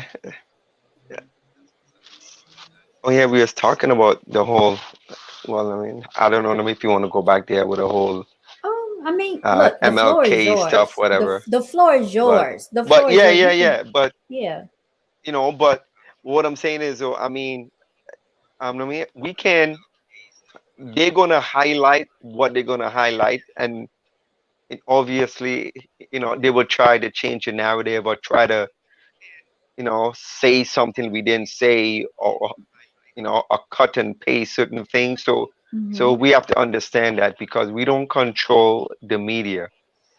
We don't control the information. So that's the Mm-hmm. reason why. So how it's being brought to us, we have to remember there's always some kind of agenda behind it, right? And they're not gonna make themselves look, in a certain state of like we saying something to denigrate them, right, in a kind of way. So we have Mm-hmm. to remember that. So the media is always playing tricks and always gonna have the agenda where they have the advantage. So I mean, and this is something I've been played out for a very long time. So we have to be stewed to this. We have to understand and we have to understand this. So, but it doesn't mean we can get our voice across. It's how now we have media based on our own, and we could post stuff, we could make videos, we could have our own YouTube channel. So now we even the playing field just a little bit. So so we could have a voice. And I mean, all the people who used to fight for our voice and all kind of stuff, they didn't have that platform. So But look, they had to let, rely on the white media to get the but information But across. the thing is this, even though that I have this YouTube channel, this is still owned by Google. Who owns Google? Them, right? Of course, So in China, yeah, but in China, in yeah, yeah, China, of course, they're but they don't communists. control. They can't even talk. They can't even speak freely. They can't even say the things that I'm saying in China. This conversation couldn't take place. So we are oppressed by the colonizer. China is in they are oppressed by their own people. That's a whole different situation. To have someone to come to your house and tell you, I don't want you talking on that phone saying that information to those people. That's what they're doing to us right now. That's the point that I'm making. Uh, yeah, but well, it- censorship is a new. Shut the F up. Uh, we have to understand because I mean, there's a lot of stuff that I post and a lot of stuff people say on certain videos, and the video end up being flagged or even taken down, whatever. So Mm-hmm. we have to understand that. So I mean, uh, I mean, it still doesn't stop us from saying certain things. We just have to say it in a very strategic way and say it in Mm-hmm. codes and say it in a kind of way. I Yeah. don't mention certain things, right? I understand that, but at the end of the day, at least we have a voice to say, hey, listen, like I mean, this is the narrative that actually coming from us. It's not coming from these white folks who doesn't have Yeah. our best interests at hand, And hard. Yeah. right? So it's better than nothing. Yeah, we need to, and I mean, we need to have um our own platform. We can be revolutionary, and be using the same white man we talk about. Come on, I mean, that's a contradiction in itself, Mm-hmm. Absolutely. I right? agree. You'd be like, yeah, man, screw the white man, but hey, man, thank you, white man, for giving me this platform so I can say something, right? I mean, it's crazy. this So we tells have you to do this better than this. this tells you why so much negativity is always pushed through the algorithm. Like if you and I were on Yes, here going back and forth, if I were disrespecting you, calling you out of your name, if we weren't coming together in unity, this channel and this whole like live would be pushed heavy and hard. Do you know how many people would come into the chat just to watch us go back and forth to argue? of course, because you have to remember, we have been a people, in in white society eyes, that negative bring views, negative bring news, Mhm. negativity. They want to see us calling each other niggers and hoes and b word and this. I mean, a very low vibration kind of Mhm. way how they want to see us, because I mean, anything to make us in a positive light, of course. And I don't blame the white man for not doing that, Mhm. because we have to understand who we're dealing with. We can't expect the same people who have been have an agenda to kill us and to Mhm. denigrate us for so long. You can't expect them to turn around and to want to have us in a good light. Come on, we got to know better than that now. I mean, So yeah, so I of mean, it doesn't course. surprise me. Of So I mean, it course. doesn't surprise me at all, Of course, right? We King. just had to do Hmm. better. And I mean, as a people, and we got to get our own shit, man. That's all it All is. right. So we could be, so we can be filter, or limited to what of the things we could say. But my thing is this, like everybody keeps saying, we need to get our own stuff, but I don't really see it happening. And then on top of that, the thing is, melanated people, this is the thing people are not realizing. Melanated people are really stuck in survival mode. We don't live, we survive. And that's just the reality of it. Why are It's we true. stuck in survival mode? Because of the oppression that we're under. Okay. We are an oppressed people globally. Okay. It's not just in the United States, but it is heavily pushed. This narrative is heavily pushed in the United States more than any other country that I believe is pushed. It's pushed here heavily. So when you're always stuck in survival mode, all you have time to do is think about the next day. How am I gonna make it from day to day? You get a job, you're underpaid, you're overworked, you're devalued. Okay. They're only gonna let you go as far as they want you to go. And you have some people that will KISSASS just for a position, which I will never do. Okay. I've always been a type of person that I am a very modest, humble individual. But if you disrespect me, I'm going to let it be known that I'm not for disrespect. I don't care if you are the manager. We're going to have a conversation and you're not going to like what I'm going to say, but I'm going to say what I have to say. And because of that, I've been told, okay, by a Caucasian manager, oh, it's your mouth. No, it's not my mouth. It's that you don't like that I'm telling the truth, and how I'm saying it is offensive to you because you're not used to someone telling you the truth, Mary Jane. Okay. So you're not going to put me in my place because I'm a grown woman, first of all. I might look young. You might think your position gives you a false sense of authority, but you have no authority over me, and you don't have any authority over my mouth. So these are the challenges that melanated, especially women, have to go through in a corporate environment. Okay. And then if you don't have that going on, then it's the economic gap. Okay. You're underpaid and it has nothing to do with your skill set. You're overworked. So you are basically trying to prove yourself to somebody that's always going to set the bar here. And then you're trying to jump to reach to it only for them to give you an evaluation to tell you that you're doing mediocre or to always come up with a reason why they can't do this for you and can't do that for you when you deserve everything and more. They're always going to do that. So when you're sitting up here having to deal with that, that's why you have multiple women working two jobs. You have multiple women that does not have a melanated man in the house. She has single, she's a single mother. She's raising children. How many times have we heard this? I'm sick of hearing about single mothers having no man in the house. And then they say, oh, well, the man's not in the house because the government assistance. Well, okay, you shouldn't even want your woman being on government assistance. If she's your queen, she shouldn't have to depend on the government. You should be king enough to basically crown your queen, the queen, and keep her on her throne. Your children should be of royalty. They shouldn't have to be dependent on somebody that came over here and conquered you. And they're only going to give you so much, so you will never live well. So you can always be in this perpetual state of a hamster wheel. Okay. And then once you say F it, I'm done. F your feelings. Okay. I don't need this job. I don't need this disrespect. Now you the problem. Now you want to go out here and try to make it on your own. Now you got to deal with what? Well, most people are not going to support you if you're a business owner and you're melanated. Because why? Because melanated people don't like to support their own people. Number two, melanated people keep saying that melanated people are scammers because so many melanated people like to scam their own people. Other races and other nationalities don't like to support melanated people because they don't want melanated people to get economic power. This is a silent, it's a silent code that they live by. All you got to do is go out in the world and watch people.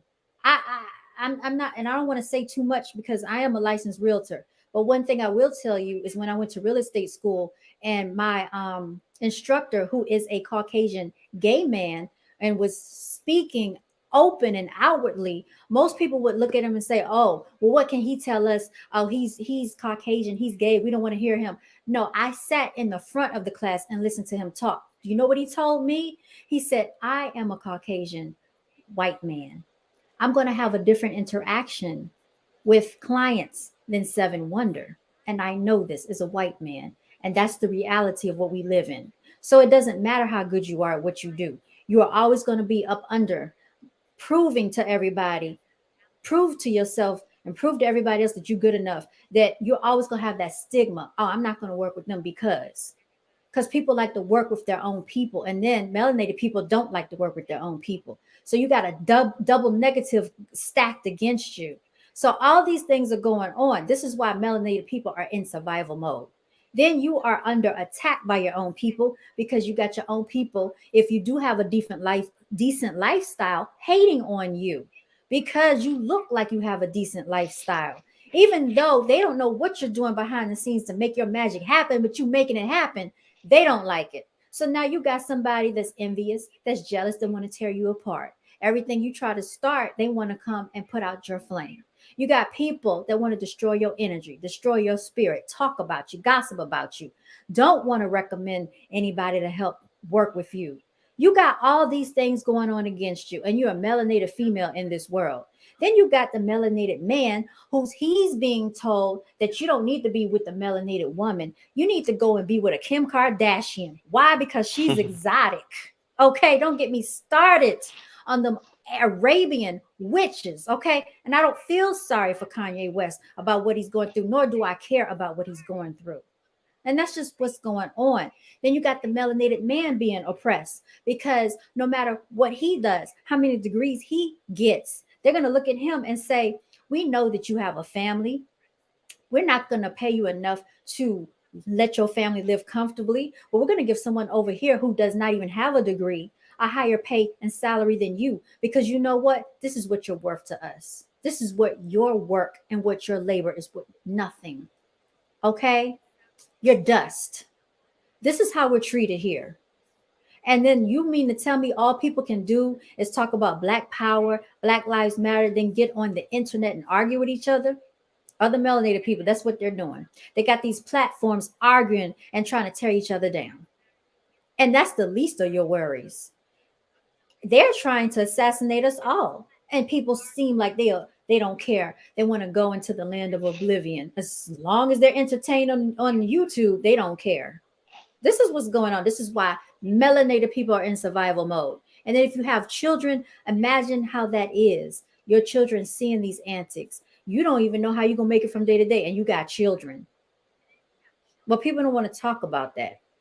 They want to talk about celebrities, the people that they pay to distract us all. That's what they want to talk about.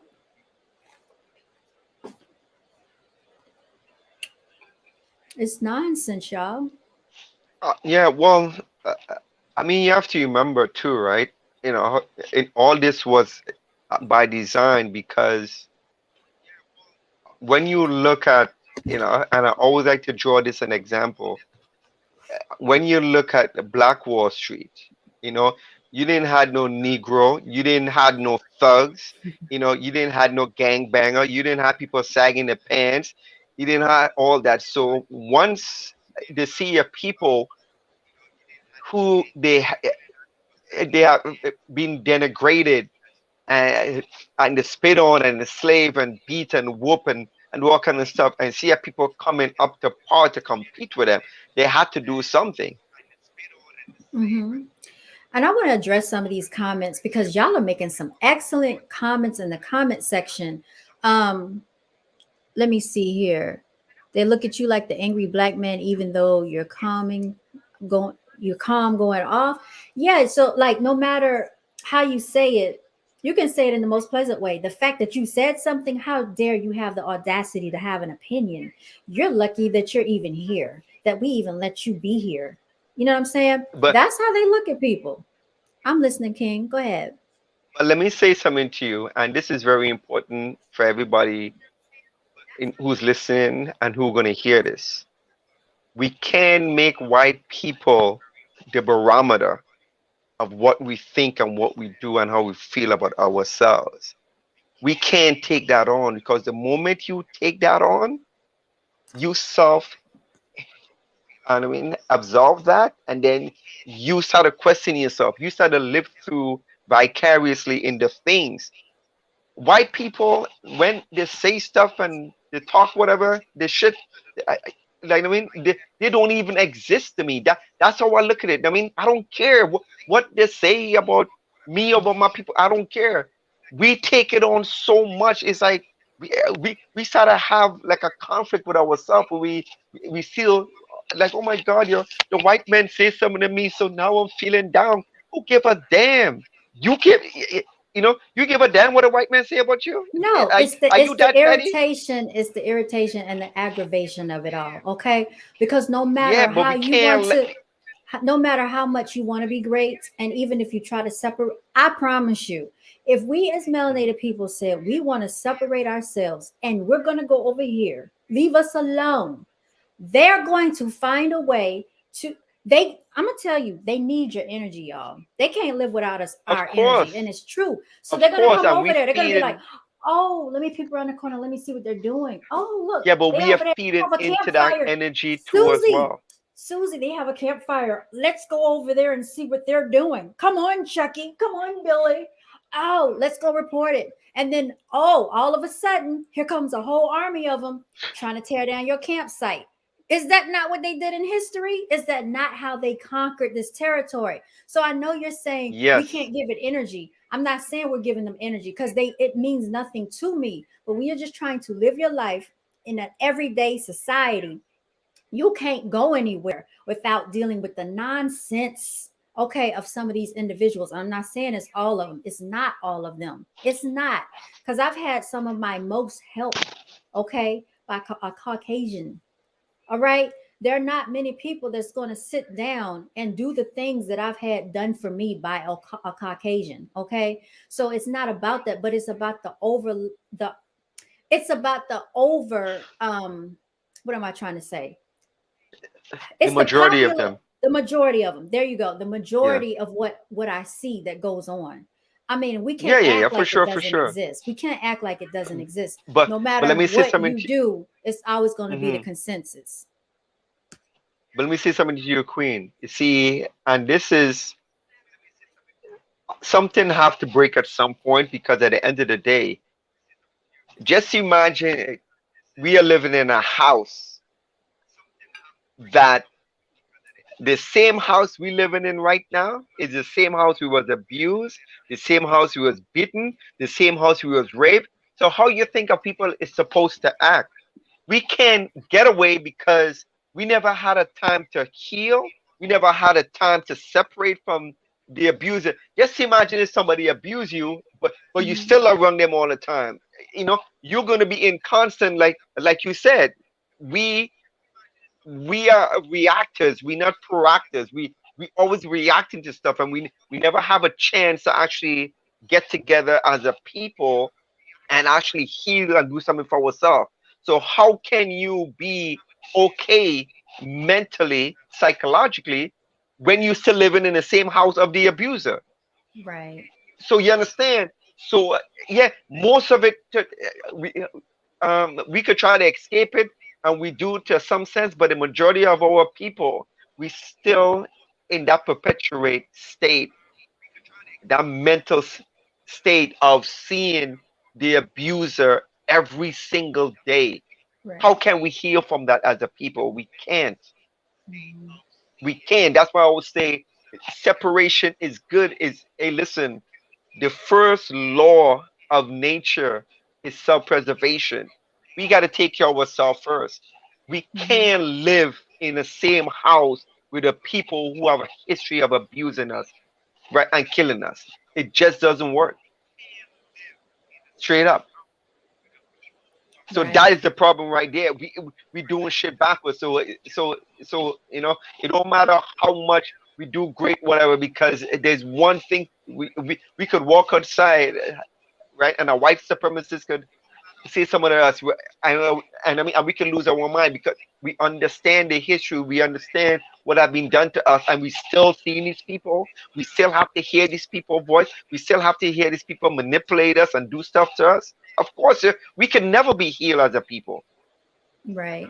And I want to just read this comment. What Kanzu said: exceptions exist in society, but exceptions do not disprove the rule.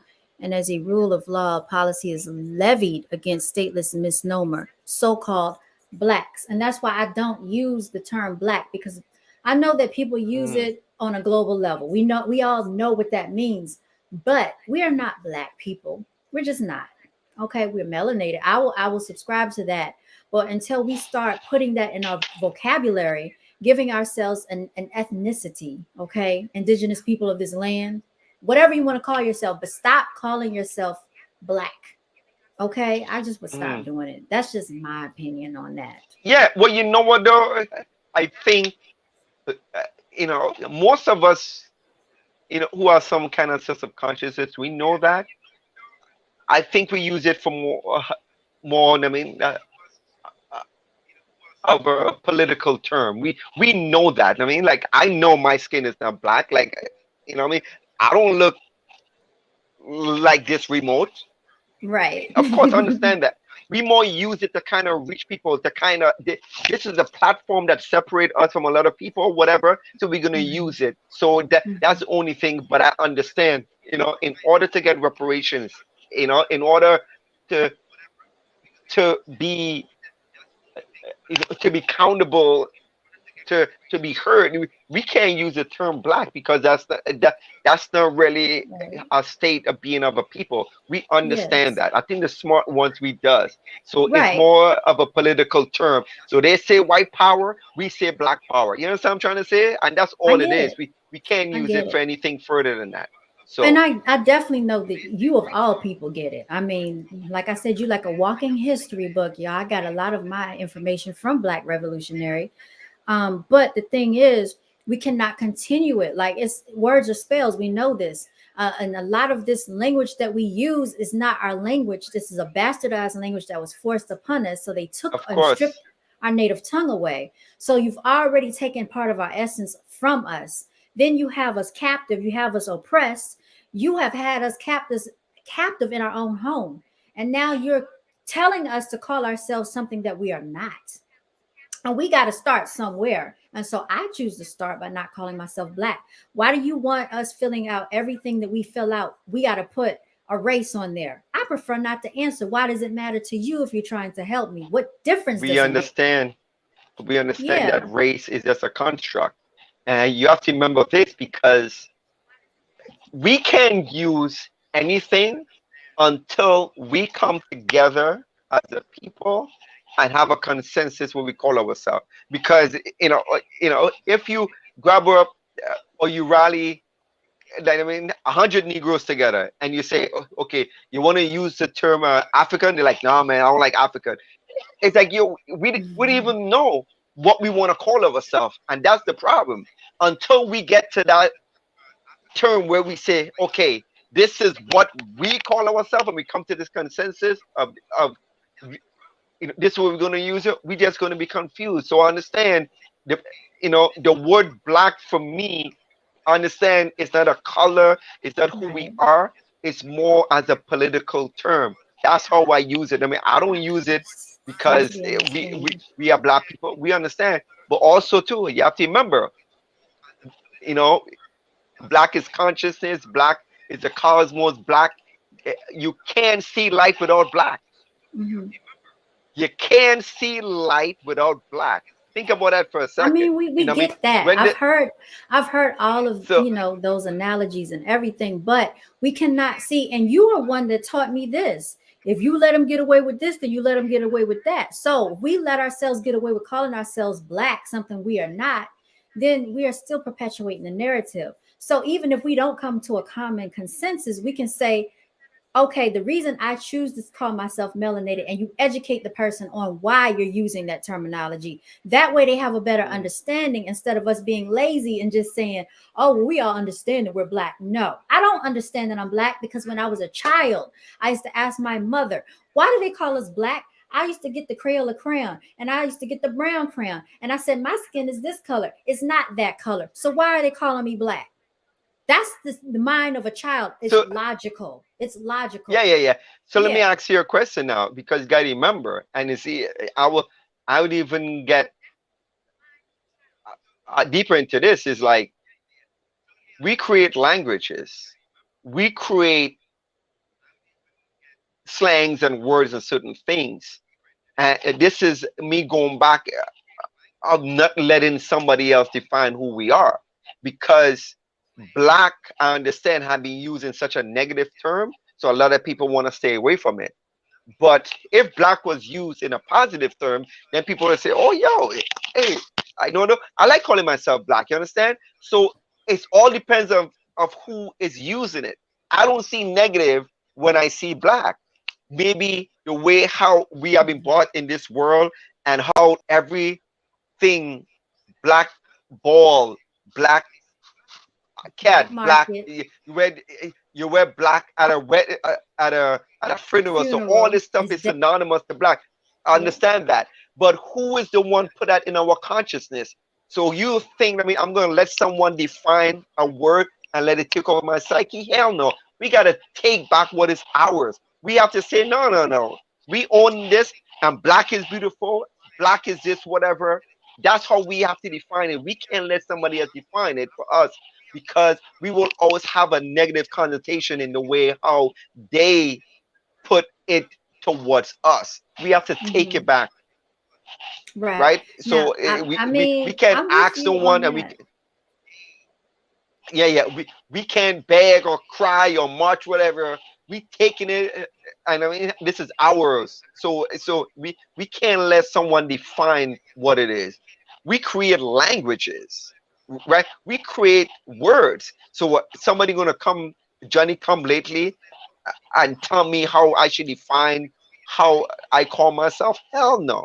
Come on. We got to do way better than that. We got to Okay, be so way, way so better than that as a people. where did black come from? Who developed black? The term black towards Hmm. us, Hmm. black was coined in the 60s by this 16-year-old guy called, um, it wasn't Stokely Carmichael. Stokely Carmichael, aka Kwame Ture. He took it to a level of like the consciousness of saying black power, but it was actually started by Ricky Hicks. This guy, actually, he's still alive right now, because the Black Panther Party had a conference, and he was given an award and actually give him an award. I think he's like 70 something years old. He was 15 years old when he started that phrase, black or black power, the kind of to to to make black people, give black people a sense of pride, whatever. Yeah, his name is Ricky Hicks or whatever. Mm-hmm. He's the one who coined the term black or black power. And then Stokely Carmichael, he took it to what we know it today. And of course, we had all the sound, by James Black and Proud, whatever. So I understand why they use it. I mean, it was a kind of way to kind of be proud, because I mean, of all the negative connotation we was getting, we need this, and like, and I mean, we it had all kind of negative kind of stuff, so we just take it to kind of empower ourselves. So I understand why, I mean, it was used, but we have to understand it's just a construct. Black is just a construct eh, of who we are, because we wasn't calling ourselves black. And what I mean, and we so confused, we didn't even know what to call ourselves, because hey man, you ask certain people, hey man, you want to call yourself African? They're like, no, I want to call myself African. So so we all so we all over the place with Yeah, with and I with mean, that because there's with that there's consensus. there's no unity. One thing we do know about melanated people is they're the most divisive people on the planet. I mean, we can clearly see this, right? So it's always By going to be that way. design. It's by design, and it's always going to be that By way design. because they don't Mm. want to change it, right? If you want to change it, you know better, you do better. Most people don't want to know better, and they don't want to do better. So it's always going to be Yeah, that. So when because I once you say, go mhm. ahead. No, because like I said from before, once you know something, it forces you to do something about it. And certain people, they're lazy, whatever. People, they don't want to ruffle no feathers. They don't want to stir up nothing, whatever case is. So they rather ignore it. People just like to find a comfortable space under white supremacy and just kind of survive and just live, right? We just can't Right. survive and live. We have to knock it down. You can't have a little bit of something. I think is okay. Yeah, yeah. But no, the white supremacy, it's not that bad, but it still exists. No, we have to make it where I mean, it doesn't exist at all. And certain Uh, people, they just like to find a comfortable space, and they just love the abuse. Hell all no. right. I mean, Uh, that's Stockholm syndrome, when you love your oppressor and you love living under your oppressor. Hell no. yeah. We have to knock this shit down. I think a lot of people are not aware that they love the abuse. But unfortunately, not everybody's going to be saved. They don't want to be saved. Matt, who was that? Project Pat said it. Don't save her. She don't want to be saved. They don't want to be saved. It's So leave them where they at. When I refer true. to melanated people, I'm talking about the people that are on my same frequency. When I basically came up with Brown Girls Are Beautiful, I was trying to think of everything else besides BGAB, Brown Girls Are Beautiful. It wouldn't leave me alone. So I said, you know what? I'm just going to go with it. I got attacked for formulating Brown Girls Are Beautiful because somebody said, oh, he came on my Instagram. Why is it Brown Girls Are Beautiful? Why isn't it Black Girls Are Beautiful? Right? So You you see, can't there you go. freaking Yeah, win. You there can't you win go. with these But people. that's what I'm saying. That's why I Brown, said I am black, but you got, only targeted yeah. people that are on my same vibration and my same frequency. So normally your energy recognizes one another. We are not supposed to be all inclusive because I'm not going to basically be synonymous with all Black people. The way that I am, I'm not going to resonate with a whole bunch of Black people. I just know this. I have dealt with melanated females. That's why I don't deal with females like that, because I'm not like most melanated females. If they see me, they're going to have a preconceived notion. If they hear me talk, they're going to have a preconceived notion. I don't speak Ebonics, not saying that all of them do, but when you articulate yourself in a certain way and you assert yourself in a certain way and you show that you command respect, you don't demand respect, other melanated females get intimidated by that and they don't like you. All right. So when I refer to melanated people, I'm talking about the people on my same vibratory frequency. That's who this channel, resonates to. It's not going to be resonating to the people that like the drama and all the nonsense. They're not going to be called to even look at this, something that I'm doing. And I know this. You see how you bring up a good point too, and even your name. So you see, we could even go to that dynamic because we could say, some people could say, okay, so I use brown. Like, I mean, like I'm not brown, whatever. So you see, we could do this all day. We understand. I Mhm. understand. We are the most diverse people on the planet. Black, brown, yellow, red, uh, high you, whatever. But we understand who we are. We understand. Right. So that's why I don't take the thing serious. I don't take what somebody's saying. I mean, so what? If somebody starts saying negative stuff about brown, now, what are you gonna do? Okay, run away? No. You have to stand on your square and own it. Can't make somebody change your mind in a way how a word is being used to describe who you are. We listen, they have called uh African people on the continent monkeys and primitive people and people who live like uncivilized, all kind of stuff. Well, we're gonna take that word Africa, and yes, Africa was a term that actually came up by African people. What I mean, it wasn't used by no general Roman whatever. Because I know that's a narrative. People say, "Oh yeah, um, Ciprianus Africanus, the name actually came from a Roman general." No, it didn't, because we have to understand when white people conquer certain land, they name themselves after the land, and the Hmm. name, right, and they put their Yes. names on streets and building, all kind of Yes. stuff. That's what they Yes. do. So we have to Yes. understand that. Yes, and this is why we have statues and monuments in the name of the Confederates all across the Hmm. United States. I mean, you Yep. can just see it Hmm. driving down the street. You don't even know why that It's statue is crazy. there. Yeah, they are there because they were basically celebrating the oppression of your people and they wanted to put a monument and a statue up. It's kind Of of like course. when Yeah. you Yeah. go to Yeah. gang territory and they tag their, what I'm saying, their territory. They're letting you know what's up. This is our set. This is our hood. What's up? You know what I'm saying? So all Hmm. that energy right there is just showing you in your face. We conquered your land. Now look, we're going to erect a statue up in place of what we've done to you. A slap in your face. That's what they do. That is That's the exactly reason what why, they I mean, do. every time we get a chance to honor our sheroes and heroes, we have to do it, and we can't wait for this white man to do it. You see, the thing is, Queen, we always is like black people live, in this perpetuate state, like, until white people say, until they're validated, then it's okay. Like we can't validate shit ourselves. It's like we can hear white people say something and say, man, that's a bunch of nonsense. We are Right. so used to living in that state. Is like, everything they say have to be good and have to be exact and right and have to be honor. Hmm. You Well, we see, know, once we you live know, in, we know they wrote lies into the textbooks, and they're still feeding those yeah, narratives to the children. yeah, and we have to teach our kids.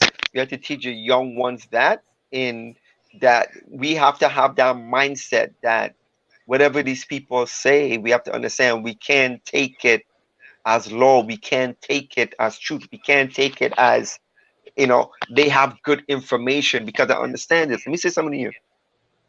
Black people have been so used to getting information from white people.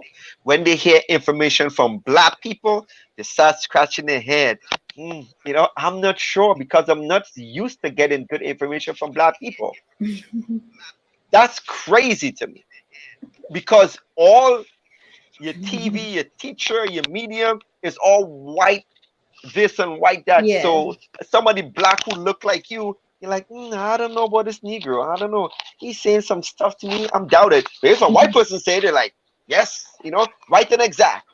This is living vicariously through white people. So anything you hear them say, you're gonna validate them and you're gonna run and you're gonna believe it. That's That's why man. we have to cleanse ourselves.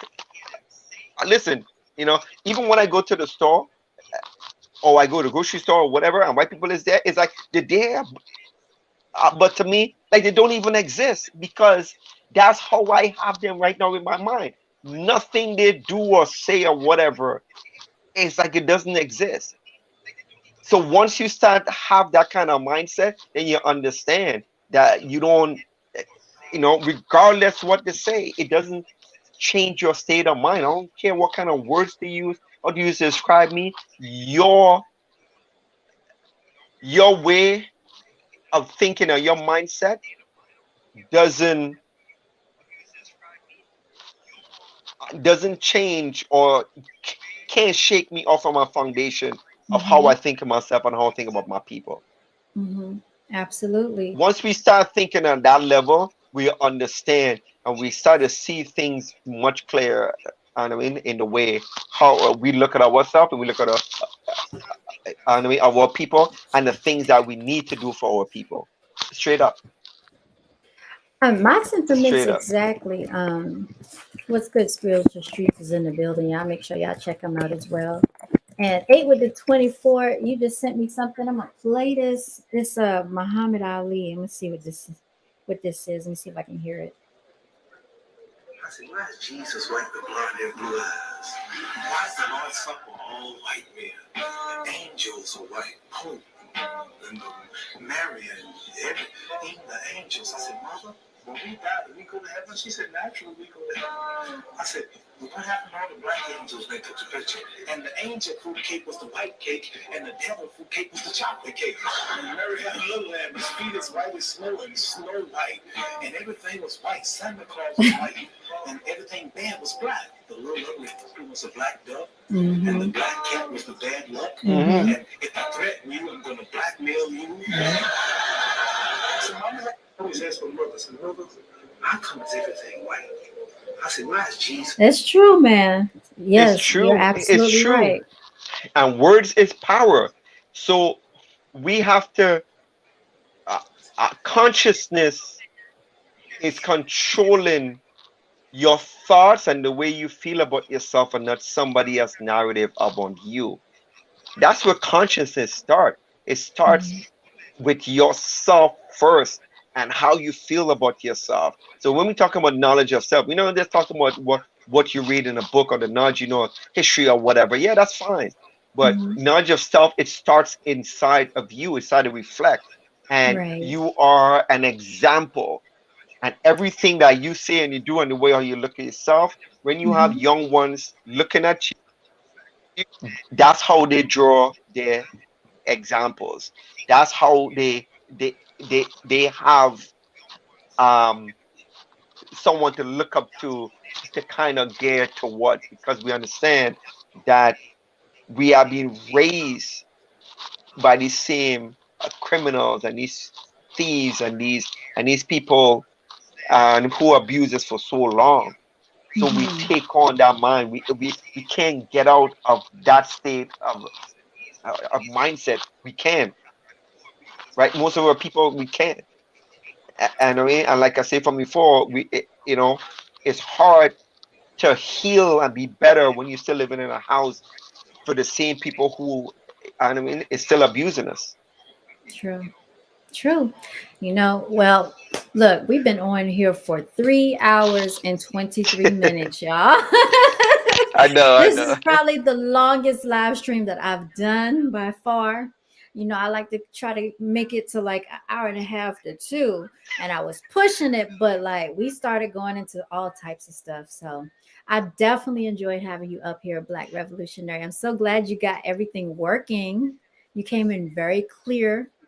Always great knowledge, and always coming with some powerful information. Spiritual Street said, Black Revolutionary, those bookshelves looking real deep back there. That's what's up. I've been on a reading frenzy lately. Respect, respect.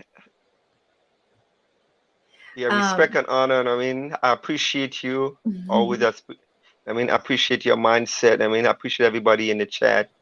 I yes. mean, who have a voice and uh, yeah. And I mean, who's reaching out tonight and I'm glad to be on and I mean, it's always a pleasure. Like, you know what I mean? Yeah, I can honestly say I did start my reading journey, but I start books and don't finish. I did want to come on here and start examining books though, for real, because I think it would be great, especially if we can share the screen and show some information. That would be wonderful. But you know, some of the You stuff, the have to get this information, book. the Book of Khalid, is that Oh how you yeah, pronounce it? Khaled, Mm-hmm. uh, Dr. Khaled Abdul Muhammad. Okay. And I'm into what is it? The version that's from Kindle, that I don't have to actually have the book in my hand. Kindle works better for me. But then you got to be careful, y'all, because if you forget your password, you can't get your access to your books anymore. And then Yeah. they'll tell you that you have to send your driver's license, a photo ID just to get back into your account, which Ooh. I'm like, that's just too much. Yeah, I got books on my bookshelf. I can't even access my books. So I had to start a whole different account. But I'm waiting for you. When is your book coming out? I know you got a book in there somewhere. I put him on the spot, y'all. I'm in a process of writing two books right now, but I don't want to say what it is. I Okay. mean, I'm working. Yeah. I'm like halfway. I'm halfway done. Uh, one of the books, whatever. Yeah, but yeah, I'm I mean, I'm excited. I'm just doing my thing. Okay. So So I when mean, you I'm just finish, doing my you thing. let me know because I want my copy. I'm gonna make sure I'm going to pay for my copy, y'all. Yep. But Ah, anyway, very much love, interesting. much love. Yeah. So we're gonna sign out, you all. And before we sign out, we gave thanks earlier. Did you have King? Did you have anything that you wanted to give thanks for before we go?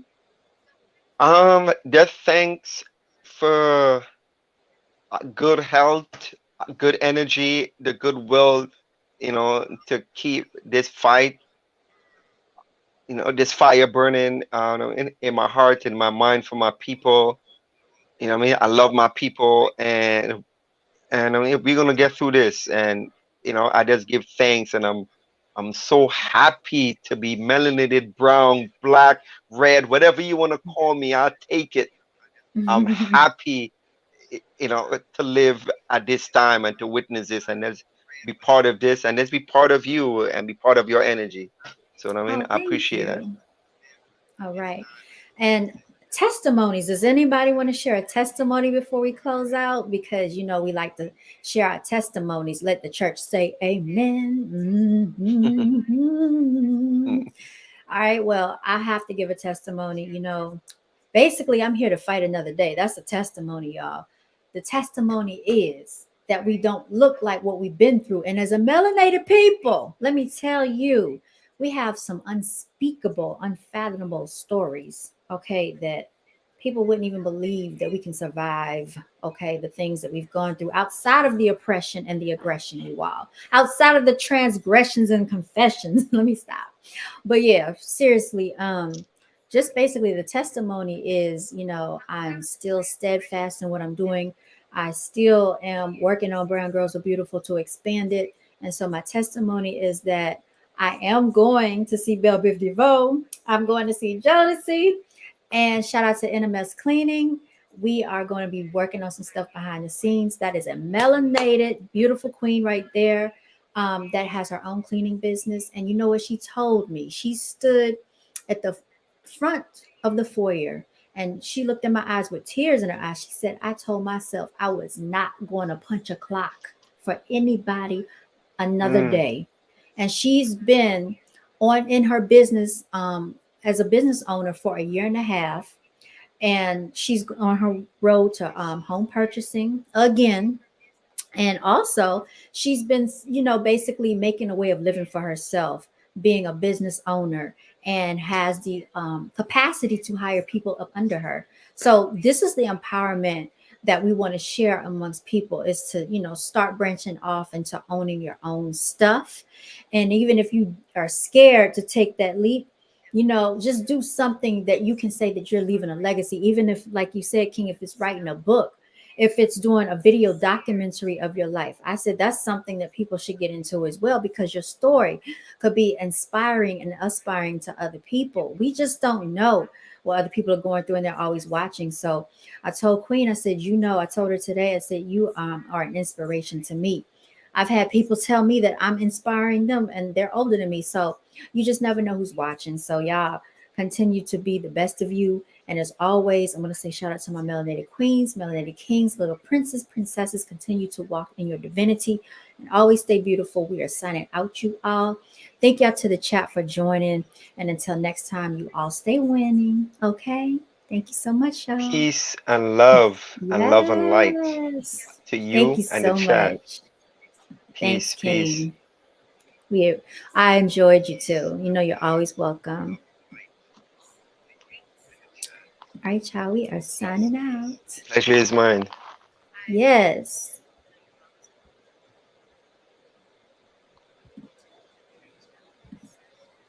Y'all waiting for it. I know y'all ready for it. I'm trying to see what I'm going to play for y'all. So hold on just a moment.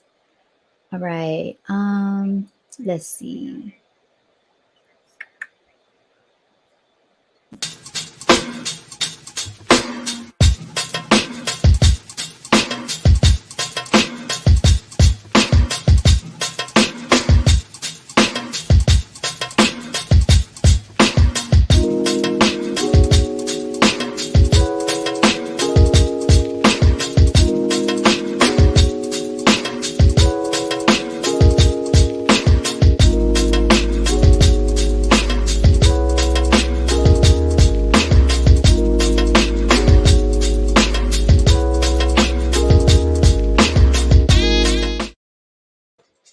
All right, y'all. Hope y'all like that. I made that beat myself. You know what I'm saying?